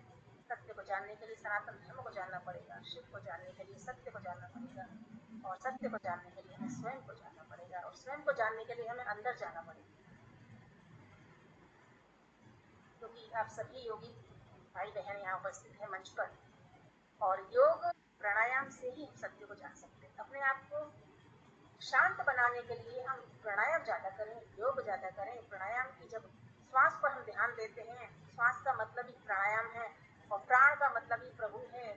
प्रभु मतलब प्राण, प्राण क्या है? एक श्वास है। अगर हमारे शरीर से श्वास चला जाए तो हमारा एक सेकंड नहीं लगती मृत्यु होने में। हमारे शरीर में जो प्रभु है वो प्राण के रूप में। ये योग दर्शन जब आप पढ़ोगे तो समझ में आ जाएगी चीज, बहुत सारी चीजें हैं वो योग दर्शन में पढ़ने से समझ में आएगी कि हमारे अंदर जो श्वास चल रही है, ये श्वास जो है प्राण के रूप में अभी चल रही है, इतनी गतिमान है। और अगर श्वास चला अगर खत्म हो जाए एक सेकंड के लिए तो हमारी मृत्यु हो जाएगी। तो हमारे अंदर जो है प्रभु की कैसे विद्यमान है? प्राण के रूप में, श्वास के रूप में। इसीलिए हमें अपने श्वास को कैसे हमें श्वास को छोड़ना है, कैसे लेना है, हमें क्या करना है, कब क्या करना है, प्राणायाम पर ज्यादा ध्यान देते हुए हम अपने आप को, मन को विचलित होने से बचा सकते हैं। मन को, अपने जीवन को कैसे हमें जीना है, वो योग के माध्यम से जब हम अपने जीवन को जीते हैं तो एक व्यक्ति एक शांत स्वभाव में, बिल्कुल निर्मल शुद्ध स्वभाव, उसका मन हो जाता है निर्मल, और अच्छा जीवन जीने के लिए करना भी आवश्यक है। क्योंकि योगेश्वर प्रभु शिव, हमारे जितने भी देवी देवता हुए साकार रूप में, उन सभी ने योग को पहचाना। और भगवान विष्णु, भगवान शिव, योगेश्वर कृष्ण, ये तो सभी योग के, योगेश्वर के नाम से तो प्रसिद्ध है, इनको हम योगेश्वर के नाम से तो जानते हैं, ये प्रख्यात है, ये समाहित है योग में। तो सारे जो है देवी देवता सब योग में समाहित, और आप सभी योग करते हैं, इसलिए आप सभी अपने सात्विक मन रखते हैं, अपने अंदर इतने सात्विक विचार रखते हैं, इतने सात्विक जीवन को जी रहे हैं। आज शिव पुराण का ज्ञान उत्सव है, और बड़ा, मैं शुरू से ही जुड़ी हुई थी, बड़ा सुंदर लगा आपका ये सारा जो शिव पुराण, ये जो आप कथाएं यहाँ गान गुनगुना रहे थे, सभी भजन गुनगुना रहे थे, तो बहुत मन को शांति मिली। और अध्यात्म ही जीवन का हमारा सार होना चाहिए। बिना अध्यात्म के जीवन व्यक्ति खोखला जो है ना, कोई पथ नहीं होता, जीवन का कोई सार नहीं होता, कोई राह नहीं होती, हम बिना राह के चले जाते हैं। एक व्यक्ति पागल व्यक्ति चला ही जाता है, उसको पता ही नहीं हमें राह जाना पड़ा, उसको सही राह नहीं। और अध्यात्म के बिना, योग के बिना व्यक्ति सही जीवन नहीं जी सकता। तो क्योंकि समय काफी हो चुका है, और जैसा दीदी ने बताया कि समय की अभी थोड़ा सा और भी महीने हैं, और भी बहनों को अपना कार्यक्रम करना है, सभी को यहाँ उपस्थिति देनी है। तो मैं पुनः आप सभी का फिर धन्यवाद करती हूँ। आप सभी को बहुत बहुत धन्यवाद, मुझे इस मंच पर यहाँ उपस्थित रखने के लिए, मुझे अवसर मिला आप सभी के उपक्ष अपने विचारों को रखने के लिए, और मुझे बहुत कुछ आपसे मिला, बहुत कुछ जानने को मिला। मैं आपसे चाहूंगी, मुझे ऐसे बोलना पड़ा, लेकिन आपका जो ज्ञान है हमें दिया आपने, और भजन जो गुरु का भजन था वो बहुत ही सुंदर था। मैं आपसे फिर से पुनः माफी मांगना चाहूँगी। नहीं, क्योंकि समय की एक सीमा होती है, एक समय की सीमा होती है। जब हम किसी कार्य को करते हैं तो समय की सीमा के साथ में जब कार्य करते हैं तो वो सफल अवश्य होता है। नहीं तो फिर इधर उधर सभी को चाहिए सभी का कार्य है, इसमें उपस्थित सभी भी है, तो सभी को उतना टाइम देना है जितना हमने नियुक्त किया होता है ना। तो ठीक है, बहुत अच्छा लगा, लेकिन मैं अभी इस मंच पर हूँ, बाकी मैं अपनी वाणी को यहाँ विराम देती हूँ, बाकी पुनः आप सभी को बड़ा बड़ा साधुवाद देती हूँ, बहुत बहुत धन्यवाद देती हूँ। और आपने अपना बहुमूल्य समय निकाला, बहुत बहुत धन्यवाद। चलिए आगे और वाकई आपने योग के बारे में और शिव सत्य के बारे में बताया बहुत। मैं एक बार और मैं आपसे निवेदन करना चाहूँगा आप सभी बहनों से कि अगर हम आपकी जो डेली क्लास लगती है, मैं प्रीति जी को लिंक डालती, प्रीति जी तो मैं देखती भी हूँ, तो आपका जो भी सत्र है दोपहर में जो 11 बजे वाला सत्र है, इसमें आप क्या सत्र होता है, क्या रहता है इसमें? देखिए इसमें हम लोग बहुत पर्टिकुलर है, हमारा सिर्फ आध्यात्मिक चलता है। जैसे अभी हम कल से गीता जी शुरू करेंगे और सुंदरकांड, मंगल और शनिवार को हम सुंदरकांड देते हैं, तो हम 11 से 11:30, और सबसे बड़ी विशेषता हमारी ये रखते हैं हम लोग कि समय से जुड़े, समय से शुरू करते हैं, समय से खत्म करते हैं, और पढ़ने के लिए भी सब तैयार रहे। इसीलिए जिन्होंने रसपान किया वो बिल्कुल ही डूब जाते हैं उस रस में, मजा आता है। और कल से गीता जी का शुरू करेंगे। मैं भी प्रयास करूंगी कि मैं प्रतिदिन में आपके समक्ष जुड़ पाऊं, और मेरा आपसे निवेदन ये है कि हम जैसे आप गीता जी का पाठ सुंदरकांड का और जो शिव पुराण आपने किया, इस तरीके से योग दर्शन को भी आप पढ़िए, चाहे 10 मिनट एक ही श्लोक को आप जानिए, तो आप जान पाओगे कि वाकई में योग क्या है, व्यक्तित्व क्या है, हमें कैसे जीवन जीना है, बहुत सारी चीजें उसमें समाहित है। तो आपसे निवेदन है कि अगर आप 10-10 मिनट का भी समय मुझे दें, तो मैं उसमें एक मंत्र को रोज डेली उसमें आसार आपको पढ़ाया करूँ, तो मेरा आपसे इतना निवेदन है, 5 मिनट या 10 मिनट प्रतिदिन जो आपका योगी क्लासेस चलेंगी, अगर संभव है तो ठीक है, नहीं तो फिर आगे देखते हैं, है ना।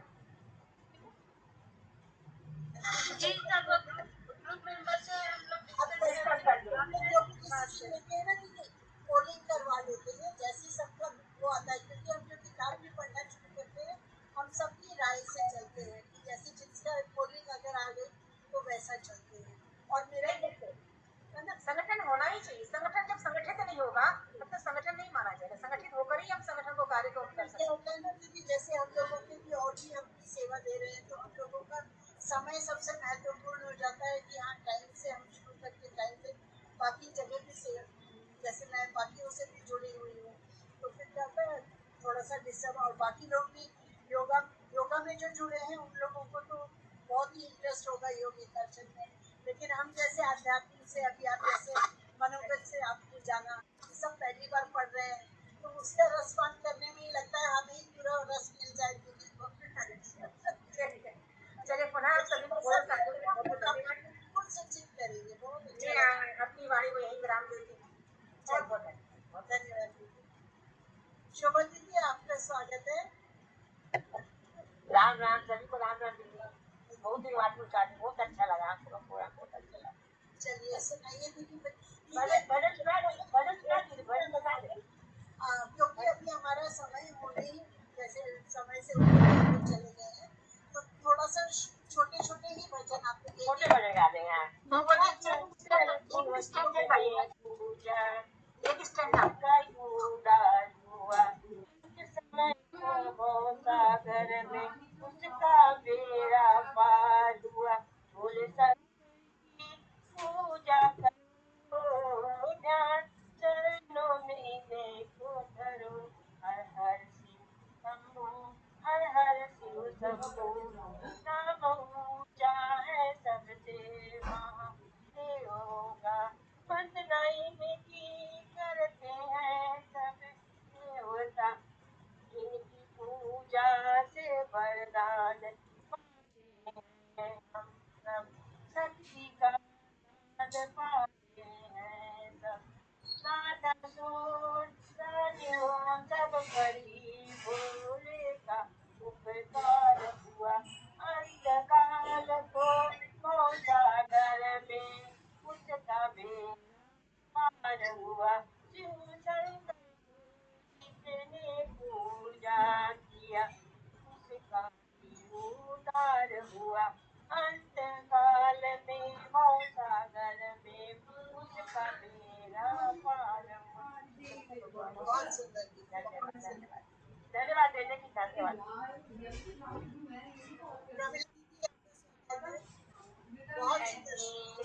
राधे राधे राधे राधे।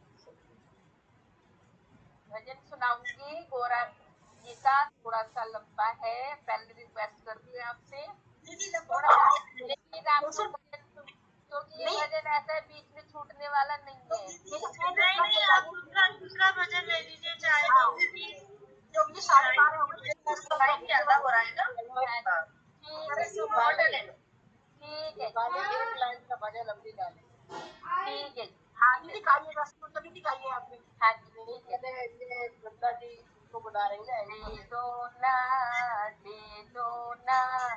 डमरू हमारी शान के गोरा रानी, दे दो ना, दे दो डमरू हमारी शान के गोरा रानी, दे दो ना।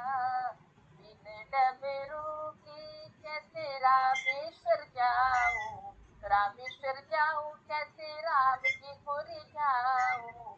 डमरू के दीवाने सीताराम गोरा रानी, दे दो ना। डमरू के दीवाने सीताराम गोरा रानी, दे दो ना। डमरू कैसे गोपेश्वर जाऊं, गोपेश्वर जाऊं कान्हा गोरी जाऊं। डमरू के दीवाने राधे श्याम गोरा रानी, दे दो ना। बिन डमरू के कैसे कार्तिक को मनाऊं, कार्तिक को मनाऊं कैसे गणपति को खिलाऊं। डमरू के दीवाने दोनों लाल गोरा रानी, दे दो ना। बहुत सुंदर दे दीदी, दो बहुत ना, दे दो ना बहुत ही गोरा सुंदर। रानी। क्योंकि गाने थैंक सुनने यू में मैम, पता थैंक चलता है यू, कि राधे राधे। तो इसीलिए हमने बस थोड़ा बोला। शकुंतला दीदी आपका स्वागत है अभी। एक लाइन शकुंतला गाएंगे। दीदी जी। शिव शंकर ने डमरू बजाया, पर्वत पर आनंद छाया। शिव शंकर ने डमरू बजाया, पर्वत पर आनंद छाया। बोले पीते हैं भंग, गले लिपटे भुजंग, बोले पीते हैं भंग, गले लिपटे भुजंग।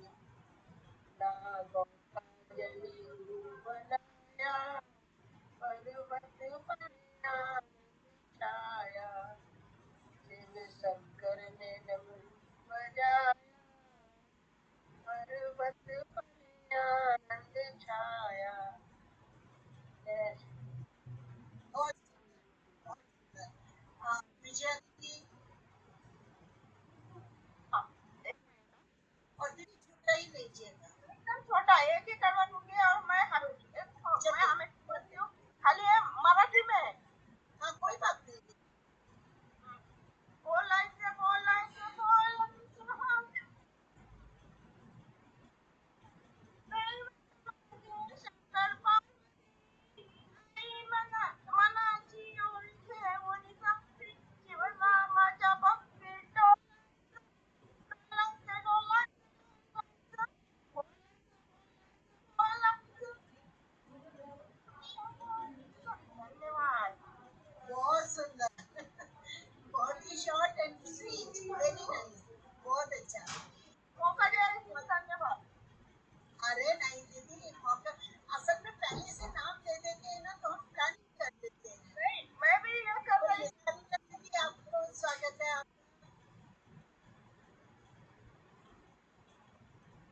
सारिका दीदी, सारिका दीदी कुछ करिए।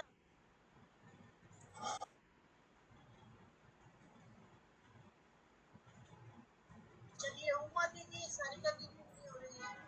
हाँ जी, जय श्री कृष्ण, ओम नमः शिवाय। हाँ, तेरी डमरू की धुन सुन के मैं काशी नगरी आई हूँ। तेरे डमरू की धुन सुन के मैं काशी नगरी आई हूँ। मेरे भोले ओ बम भोले, मैं काशी नगरी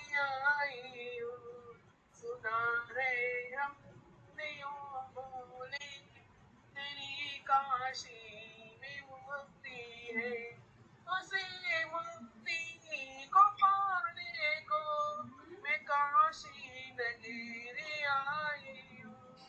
मेरी भूली बोली मैं काशी नगरी आई हूँ। जय श्री कृष्ण।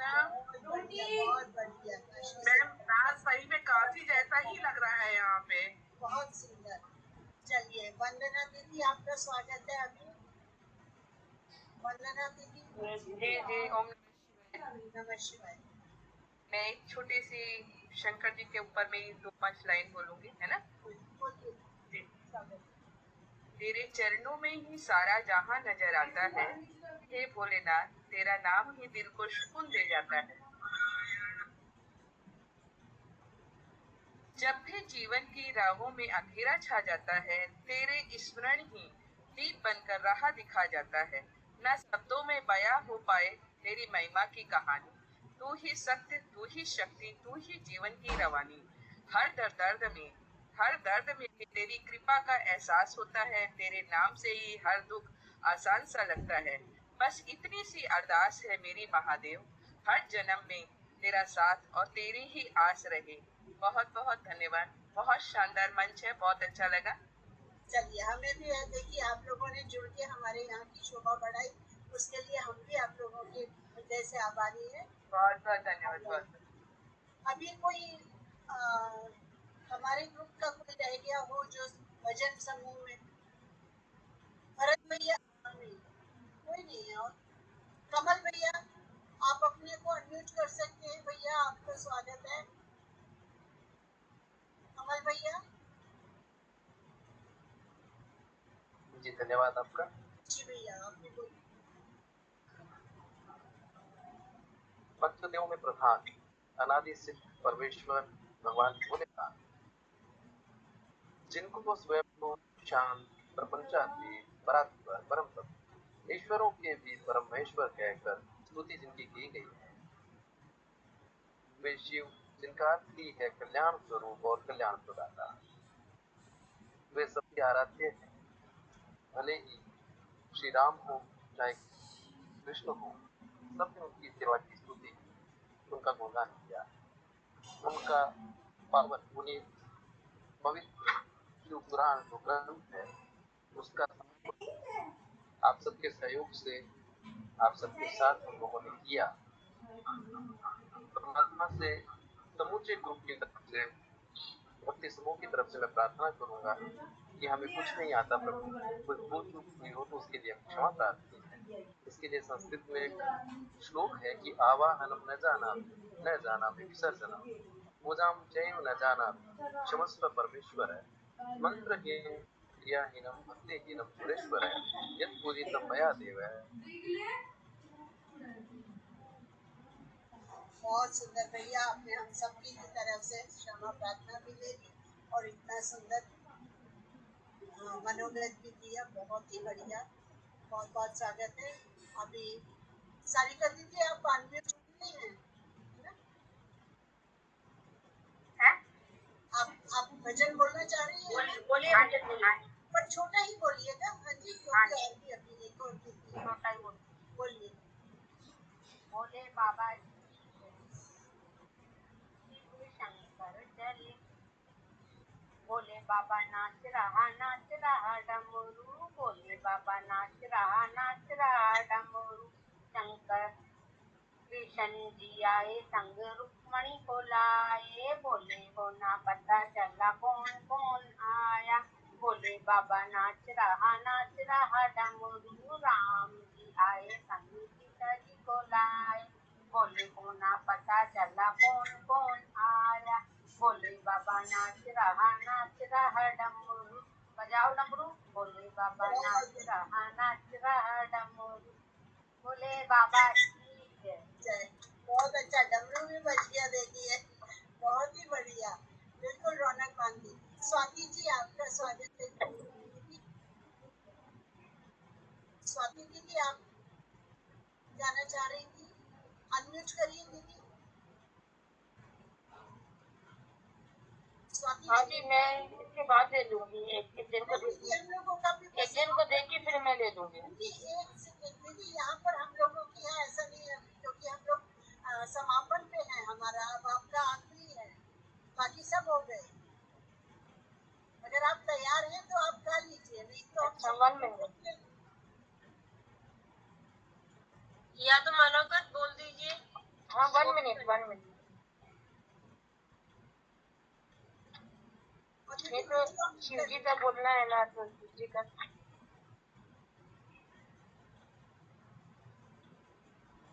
एक्चुअली दीदी यहाँ हाँ, भोलेनाथ का भजन कर रही हूँ, है ना। करिए दीदी। मेरी धरती आगे भोलेनाथ, तेरा मंदिर बन जाए। जब खिड़की खोलूं तो तेरा दर्शन हो जाए। जब खिड़की खोलूं तो तेरा दर्शन हो जाए। मेरे घर के आगे भोलेनाथ, तेरा मंदिर बन जाए। जब आरती हो तेरी मुझे घंटी सुनाई दे। मुझे रोज सवेरे भोले तेरी सूरत दिखाई दे। जब भजन करे कोई मुझे वो भी सुन जाए। जब भजन करे कोई मुझे वो भी सुन जाए। जब खिड़की खोलूं तो तेरा दर्शन हो जाए। मेरे घर के आगे भोलेनाथ, तेरा मंदिर बन जाए। आते जाते बाबा तुझको मैं प्रणाम करूं। जो मेरे लायक हो कुछ ऐसा काम करूं। तेरी सेवा करने से मेरी किस्मत खुल जाए। जब खिड़की खोलूं तो तेरा दर्शन हो जाए। मेरे घर के आगे भोलेनाथ, वीडियो जय शुरू भोलेनाथ, में हर चाहिए हर महादेव। ताकि हम आपको तभी जाते हुए देख पाते। बहुत सुंदर दीदी। चलिए अब मेरा ख्याल सभी का हो गया है। हर हर महादेव। हर हर महादेव। हम समापन की तरफ बढ़ते हैं तो अशोक भैया से वर्ड ऑफ थैंक्स। अशोक भैया आप सभी का, और कोई तो रहा नहीं है। रेणु जी हैंड रेज कर रही हैं। पुराण का पाठ हुआ, इतना सुंदर पुराण का पाठ हुआ कि हम तो गदगद हो गए। ये जो शिव पुराण का आयोजन हमको लगता है प्रमिला जी, शैल जी, दीपाली जी, ये सब लोग मिलकर किया। इतना अच्छा आयोजन, हम पहली बार ऑनलाइन जुड़े थे, इसलिए सबको बहुत बहुत माने हार्दिक धन्यवाद हम दे रहे हैं। चाहेंगे कि इस तरह का आयोजन चलते रहे भविष्य में। हमारा जितना सहयोग होगा हम करेंगे। हो सकता है कि और लोग को भी जोड़े। इसमें हम कमल सर का विशेष धन्यवाद देंगे। वो बहुत अच्छा अच्छा लोकोक्ति डालते हैं। बीच में हम लोग पढ़ते थे तब भी वो बताते थे, मार्गनिर्देशन करते थे, तो उनके मार्गनिर्देशन का मैं बहुत बहुत धन्यवाद देता हूं। वैसा मार्गनिर्देशन भविष्य में भी हम लोग का करते रहें, जैसे ही मैं आशा करता हूँ। प्रमिला दीदी का तो मैंने हार्दिक धन्यवाद। इतना अच्छा लोग को जोड़कर एक पुराण ग्रुप बनाए, शिव पुराण, सुंदरकांड। ये हम कहेंगे कि इस तरह का आयोजन आप आगे भी एकदम चलाते रहिए। इसके लिए आपको कोटि कोटि धन्यवाद। और सबसे अधिक धन्यवाद तो हमारे अनुपस्थित अनीता जी के लिए है, जो बड़ी मेहनत से वो प्रत्येक दिन एक आप फोटो खींचकर डाल देती थी। अगर वो नहीं डालती तो मैं तो नहीं पढ़ पाता। मेरे अलावा और लोग था ऐसे कि नहीं पढ़ पाता। कुछ लोग के पास बुक था, जैसे प्रमिला दीदी किताब पढ़ रही थी, हमारे कमल सर के पास भी बुक था। एक दिन दिक्कत हुआ था तो वो भी डाले थे अंत में। लेकिन अनीता जी का तो जितना धन्यवाद दिया जाए कम होगा। उनका योगदान बहुत ही सराहनीय रहा है इसे शिव पुराण के आयोजन में। वो अब नहीं है अलग बात है, जब आप तो बहुत बहुत धन्यवाद। सबका सहयोग अच्छा रहा। दीपाली जी का हमको सबसे अच्छा लगता है कि वो अल्फाबेटिकल सबको मेंटेन करती हैं। आप बोलती हैं कि भाई आप पढ़ते हैं तो पहले से रेडी हो जाइए, ये हमको सबसे अच्छा लगता है। कहीं भी कोई भी कार्यक्रम को चलाने के लिए अनुशासन में होना बहुत जरूरी है। वो हम दीपाली जी को देखें, दीपाली जी बहुत अनुशासित होकर सबको मैंने कमांड करती थी, इसके लिए उनको भी बहुत धन्यवाद। लता बहन हमारी है, वो भी इतना व्यस्त रहते हुए भी जुड़ जाती थी, अपना सहयोग देती थी, उनको भी बहुत बहुत धन्यवाद। सब लोग एकदम धन्यवाद के पात्र है। हम चाहेंगे प्रमिला जी से आग्रह करेंगे कि कल से आप भगवत गीता शुरू कर रहे हैं, भगवत गीता समाप्त होने के पहले ही प्रोग्राम कर लीजिएगा कि और क्या होगा। सब लोग को जोड़िए, बहुत अच्छा आयोजन है। इसके लिए दोबारा शुभ करेंगे, दोबारा कीजिए सर। ये आपके धन्यवाद में एक धन्यवाद का नाम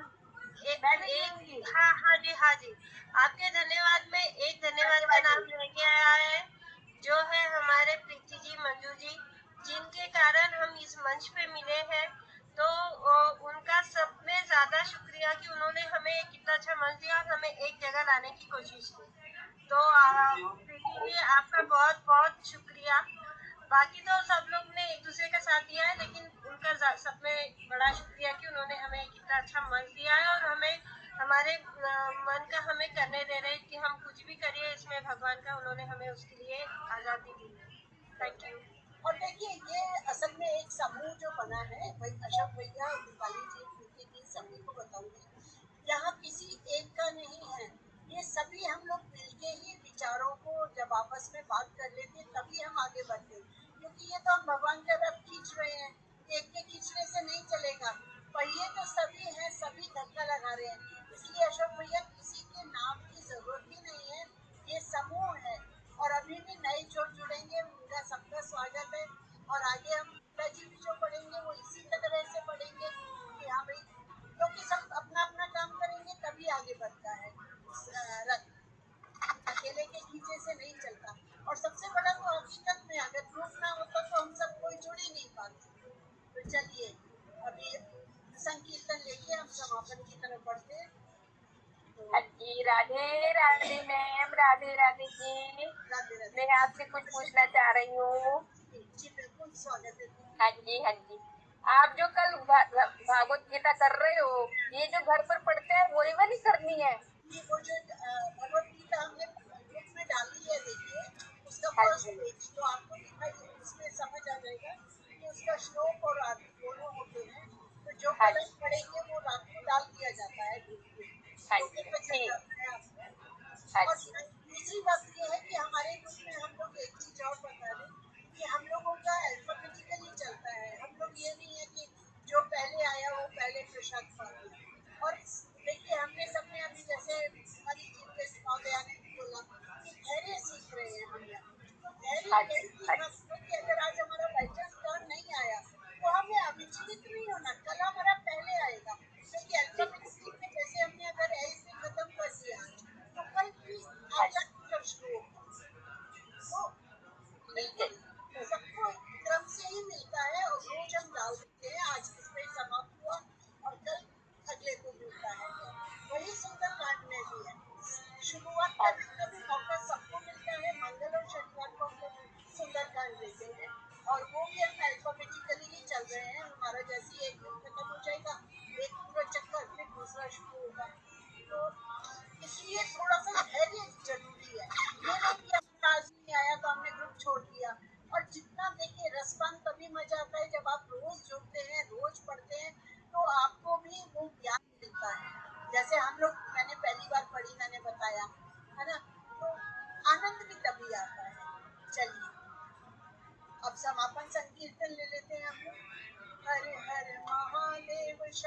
शंभो काशी विश्वनाथ गंगे, काशी विश्वनाथ गंगे, माता पार्वती संगे, जय भोलेनाथ।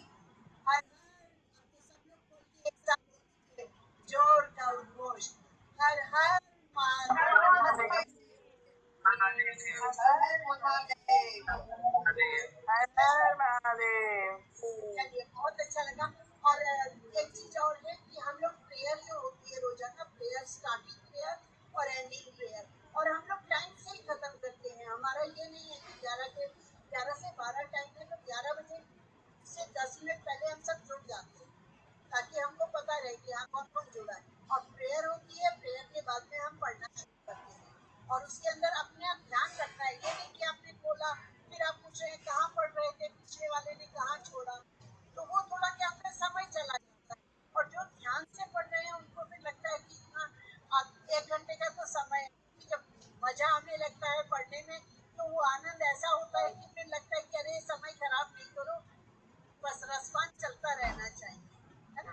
तो आप लोगों से विनम्र विनती है कि आप लोग भी जुड़िए, और गीता जी का आनंद लेते हैं हम लोग सब। गीता जी से मैं 2 दिन नहीं हूँ। हाँ कोई बात नहीं, कुछ बहुत अच्छी है कि जो भी नहीं होता है रेगुलर में, तो वो मैसेज एक जने को जैसे डाल देते हैं हमें कि हाँ भाई मैं नहीं हूँ, पर्सनल पे भी भेज देते हैं, तो कोई परेशानी नहीं, ताकि हमें मालूम है वो नहीं पढ़ेंगे, तो समय बचता है, अगला वाला तैयार रहता है। तो सिस्टमैटिक चलते हैं, आप लोग जुड़िए, भले एक दिन देखिए, दूसरे दिन आप हमें भेज सकते हैं पर्सनल पे। वहाँ पे हम ग्रुप में बहुत मैसेजेस को एंटरटेन नहीं करते, क्योंकि फिर जो इम्पोर्टेंट हम भेजते हैं वो छुप जाते हैं। सब अगर गुड मॉर्निंग या मैसेज भेजेंगे तो पर्सनल पे आप एक जने को भेज देते हैं, तो वो सबको अनाउंस कर देते हैं।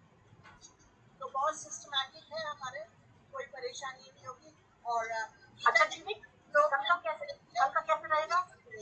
क्योंकि कल हम लोग, क्योंकि मंगलवार भी है ना, तो हम लोग कल ऐसा करेंगे कि हम गीता जी की महिमा जो है शुरू का मस्तकों वाला डाल देंगे हम आज, और उसके बाद में मतलब आधे घंटे का ही पढ़ना है, तो उतना पढ़ के फिर हम सुंदरकांड शुरू कर देंगे बस। दीदी मेरे पास एक किताब और मिल गई, 2 किताबों मेरे पास 2 किताबें हैं। तो अपन अभी एक क्लास के बाद में ना अपन चेक कर लेंगे आपकी, है ना। नहीं, मेरी वही है, वो उसमें दोहे भी है और हिंदी भी है, और ये खाली हिंदी की है।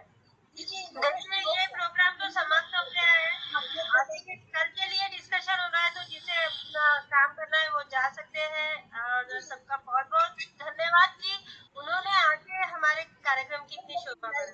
लेकिन नए अगर जाते हैं तो कोई बुराई नहीं किया, क्योंकि हम लोग कल श्लोक नहीं पढ़ेंगे, हम सिर्फ हिंदी पढ़ेंगे, लेकिन वहाँ हम लोग बोल देते हैं कि ये श्लोक नंबर है ना, कि पहले श्लोक बोलेंगे हम उसको श्लोक, लेकिन हम अर्थ पढ़ रहे हैं, क्यों शैली, ताकि क्लियर रहेगा कौन सा। ठीक है, तो मेरा 3 दिन नहीं हूँ मैं। दीदी आप नहीं हो 3 दिन, तो आपने अगर फोन करके भी बोल सकती हो, तो हमें बोल सकती हूँ महाबलेश्वर कर लेती हूँ। आप दीदी तो मुझे ही करो, ईशान को भजन भी नहीं कहते। मैंने कहा दीदी का भजन भी बिल्कुल जल्दी आती है। चलिए अच्छा लग रहा है। अच्छा भजन भी चलता है क्या दीदी? शाम को भजन भी चलता है आप लोग? नहीं मैं आप लोगों के ग्रुप में आती हूँ ना दीदी। अच्छा, आपका जो होता है आपका अशोक भैया के ग्रुप में, अशोक भैया के ग्रुप। अशोक अच्छा हम भी आते हैं। हाँ अच्छा मैं अलग से आती हूँ, अच्छी बात है, ये पेशेंस होता है इसको सुनने में। मैं बिल्कुल पेशेंस नहीं रखती, अंताक्षरी वालों से किसको मैं कैसे जोड़ बता देती। नहीं मैं आपको और अब मैं एक बात नहीं बोलती हूँ, सबकी बात सुनती रही। आखिर में दिया आपने मुझे भजन, वरना मैं तो ओम जी से, विजय जी से पूरे नंबर। ये चीज तो है सरिका जी, मैं भी ये चीज नोट कर रही थी, बहुत चेंजिंग आई है आपके अंदर। Thank you. अब हमारी शकुंतला आंटी जी में और आ जाए, भोलेनाथ चले उनमें और थोड़ी चेंजिंग आ जाए। यही बात अभी बताई गई है कि है ना अल्फाबेटिकल चलते हैं। एक्चुअली हमारा ये था कि जो शिव पुराण पढ़ा है ना हम उन लोगों को दे, लेकिन आप लोग इतने प्यार से आए और इतने प्यार से बैठो, इसलिए सबको चार्ज लिया गया। बहुत अच्छा, बहुत अच्छा लगा, बहुत अच्छा लगा। ये ऐसा कुछ नहीं है, वो थोड़ा छुट्टिया ना, पूरा छुट्टिया। कोई बात नहीं, दोबारा से जुड़ना है। दोबारा ज्वाइन करेंगे दोबारा। अभी के बाद 18 दिन बाद फिर स्टार्ट होगा, फिर आप आना। हाँ, में आप करेंगे ज्वाइन। क्योंकि ये गीता जी तो थोड़े दिनों की है और हेलो मोदी, मेरी एक राय मैं दे सकती हूँ?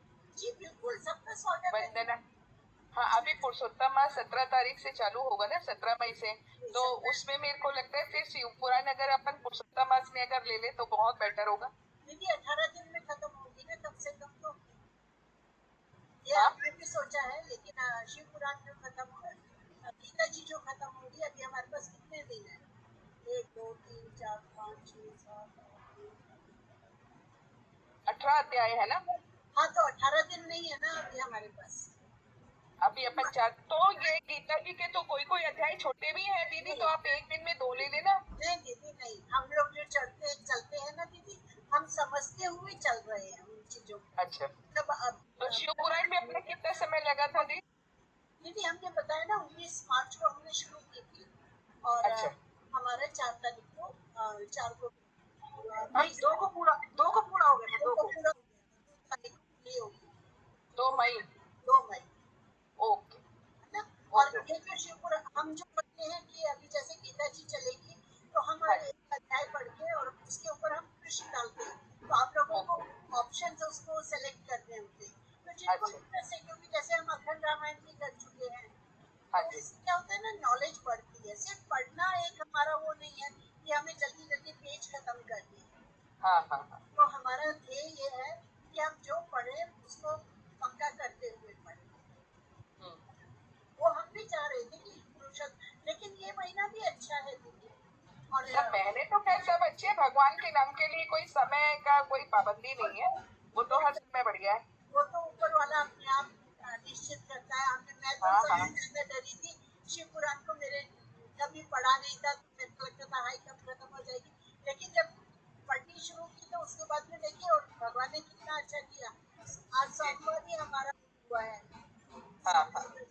शनिवार को ही हमारा पूरा हुआ, वो भी भोलेनाथ के दिन का, है ना? तो उसके बाद रामायण ले सकते हैं इसमें, पुरुषोत्तम मास में रामायण अपन ले सकते हैं। वो वोटिंग करते हैं गीता जी के बाद में। अखंड रामायण का प्लान चल रहा है और सब वोटिंग करते हैं, जिसको जो राय है वो देते हैं। ऐसा है ना, रामायण का भी होने वाला है दीदी। अभी अखंड रामायण का भी वो बात की बात है। अभी हम लोग पहले जो रामायण पढ़ने वाला है उन लोग उसकी बात